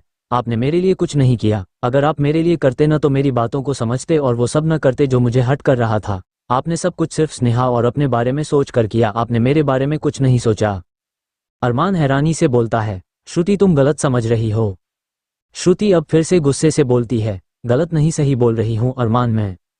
आपने ये जो कुछ नाटक किया न उसमें सिर्फ आपका स्नेहा के लिए प्यार दिखा, मेरे बारे में आपने कभी नहीं सोचा। सारे फैसले आपने खुद लिए, वो भी किसके लिए? सिर्फ और सिर्फ स्नेहा के लिए। और अब तो मुझे लगता है 4 साल के बाद भी आप स्नेहा को भूले नहीं है, उससे आप आज भी प्यार करते हैं। वो लड़की असली स्नेहा नहीं थी, इसलिए आप मेरे पास आए, पर अगर वो सचमुच स्नेहा होती तो मैं पूरे विश्वास के साथ बोल सकती हूँ आप स्नेहा को ही चुनते और मुझे छोड़ देते, क्योंकि आप मुझसे प्यार नहीं करते हैं, सिर्फ आपने मेरा पास जान मुझ पर तरस खाया था।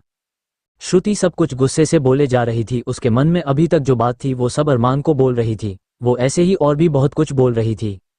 वहीं अरमान श्रुति की इन बातों को सुन शॉक ही रह जाता है। अब उसे समझ आता है श्रुति क्यों उससे इस कदर नाराज है, क्योंकि उसने ये गलतफहमी पाल ली है कि वो श्रुति से प्यार नहीं करता है बल्कि स्नेहा से प्यार करता है। और श्रुति की ये बात सुन कि आप मुझसे प्यार नहीं करते हैं, सिर्फ आपने मेरा पास जान मुझ पर तरस खाया था, अरमान को गुस्सा दिला देती है। पर वो फिर भी कंट्रोल करता था, क्योंकि वो श्रुति को बिल्कुल भी हर्ट नहीं करना चाहता था। इसलिए वो आराम से बोलता, श्रुति तुम बोलने से पहले कुछ सोच भी रही हो कि क्या बोल रही हो? क्या कहा तुमने कि मैंने तुमसे प्यार नहीं किया, तुम पे तरस खाया? तुम। श्रुति अरमान की बात को बीच में काटते हुए बोलती है, हाँ जो बोला सब सही बोला मैंने, क्योंकि जो कुछ भी आपने किया ना वो देख मुझे यही लगता है कि आपने कभी मुझसे प्यार नहीं किया, सिर्फ मेरा पास जान मुझ पर तरस खाया। अब अरमान को श्रुति की बात बिल्कुल अच्छी नहीं लगती है। उसे श्रुति की ये बातें बहुत हर्ट करती है, इसलिए वो थोड़े तेज आवाज में और श्रुति के करीब जाते हुए बोलता है, बस बोल लिया तुमने अपनी ये बातें। मैं महीने भर से तुमसे बातें करने की कोशिश कर रहा हूँ, सुबह से यहाँ तुम्हारा इंतजार कर रहा हूँ और तुम बोल रही हो मैं तुमसे प्यार नहीं करता हूँ। मेरे प्यार को तुमने ये नाम दे दिया कि मैंने तुम पर तरस खाया है। सच में श्रुति तुम्हें ऐसा लगता है? पर मैं तुम्हें एक बात बता दूं, स्नेहा मेरा पास्ट थी, मैं उससे पास्ट में प्यार करता था। अगर वो सचमुच में भी वापस आती ना तो भी मैं सिर्फ तुम्हारे साथ होता, क्योंकि अब मैं सिर्फ तुमसे प्यार करता हूँ और जिंदगी भर सिर्फ तुमसे प्यार करना चाहता हूँ। स्नेहा पास्ट थी मेरा, पर तुम मेरा आज हो, आने वाला कल हो, जिंदगी की आखिरी सांस तक मैं तुम्हारे साथ रहना चाहता हूँ, तुम्हें प्यार करना चाहता हूँ श्रुति, तुम्हें हर मुसीबत और दुख से दूर रखना चाहता हूँ और खुशियों से तुम्हारी लाइफ भरना चाहता हूँ। मेरा प्यार तुम्हारे लिए झूठा नहीं है, मैं सच में तुमसे बहुत प्यार करता हूँ, इसलिए उसे तरस खाना मत बोलो। सच में श्रुति ने आज अरमान को बहुत हर्ट कर दिया अपनी बातों से, जो कि अरमान की आंखों में साफ साफ नजर आ रहा था कि श्रुति की ये बातें उसे कितना हर्ट कर रही है। लेकिन श्रुति वो गुस्से में कुछ भी नहीं देखती है, उसे इसमें भी बुराई ही नजर आती है, इसलिए वो अरमान की इन बातों पर कहती है, अरमान, अगर आप मुझसे इतना ही प्यार करते हैं तो फिर क्यों उस लड़की का सच जानना आपके लिए मुझसे ज़्यादा ज़रूरी था? क्यों आपने मुझे छोड़ उसे चुना? क्यों आप जाकर उस लड़की के साथ उसके रूम में रहने लगे? क्यों नहीं सोचा आपने कि जब मुझे पता चलेगा कि आप उस लड़की के साथ एक पति पत्नी के रिश्ते की तरह रह रहे हैं तो मुझे कैसा लगेगा, मुझ पर क्या बीतेगी? क्यों आपने कुछ भी नहीं सोचा अरमान? श्रुति के इन सवालों पर अरमान कहता है, श्रुति, मैंने जो कुछ किया वो बस सच जानने के लिए, और पंखुड़ी के साथ एक कमरे में रहना मेरी मर्जी नहीं, मेरी मजबूरी थी। मैं खुद की मर्जी से उसके साथ नहीं रह रहा था, उसने मुझे बोला था। तुम ये बात समझ क्यों नहीं रही हो? तुम सारी बातों को गलत तरीके से सोच रही हो। श्रुति बोलती है, मैं गलत समझ रही हूँ अरमान। अच्छा ठीक, आपकी नज़र में ये सब नाटक था और सब सही है, और मैंने भी मान लिया आपने सब कुछ नाटक में किया। पर अरमान, मैं आपसे एक सवाल करती हूँ, अगर यही सब मैं करती तो क्या आप मुझे माफ़ करते? अगर आपकी तरह मैं भी आपके सामने किसी दूसरे मर्द के साथ रहती, उसके साथ उसके कमरे में रहती, उसके बेड पर उसके साथ सोती, उसके साथ प्यार करती, वो मुझे छूता, तो क्या? श्रुति की इन बातों को सुन अरमान का गुस्सा फूट पड़ता है, जो कि अभी तक उसने कंट्रोल कर रखा था, इसलिए वो श्रुति की पूरी बात सुनता ही नहीं है। वो अपने से दूर खड़ी श्रुति का हाथ पकड़ उसे झटके से अपने पास करता है और श्रुति की आंखों में गुस्से से देखते हुए बोलता है, चुप, एकदम चुप, इसके आगे एक और शब्द नहीं।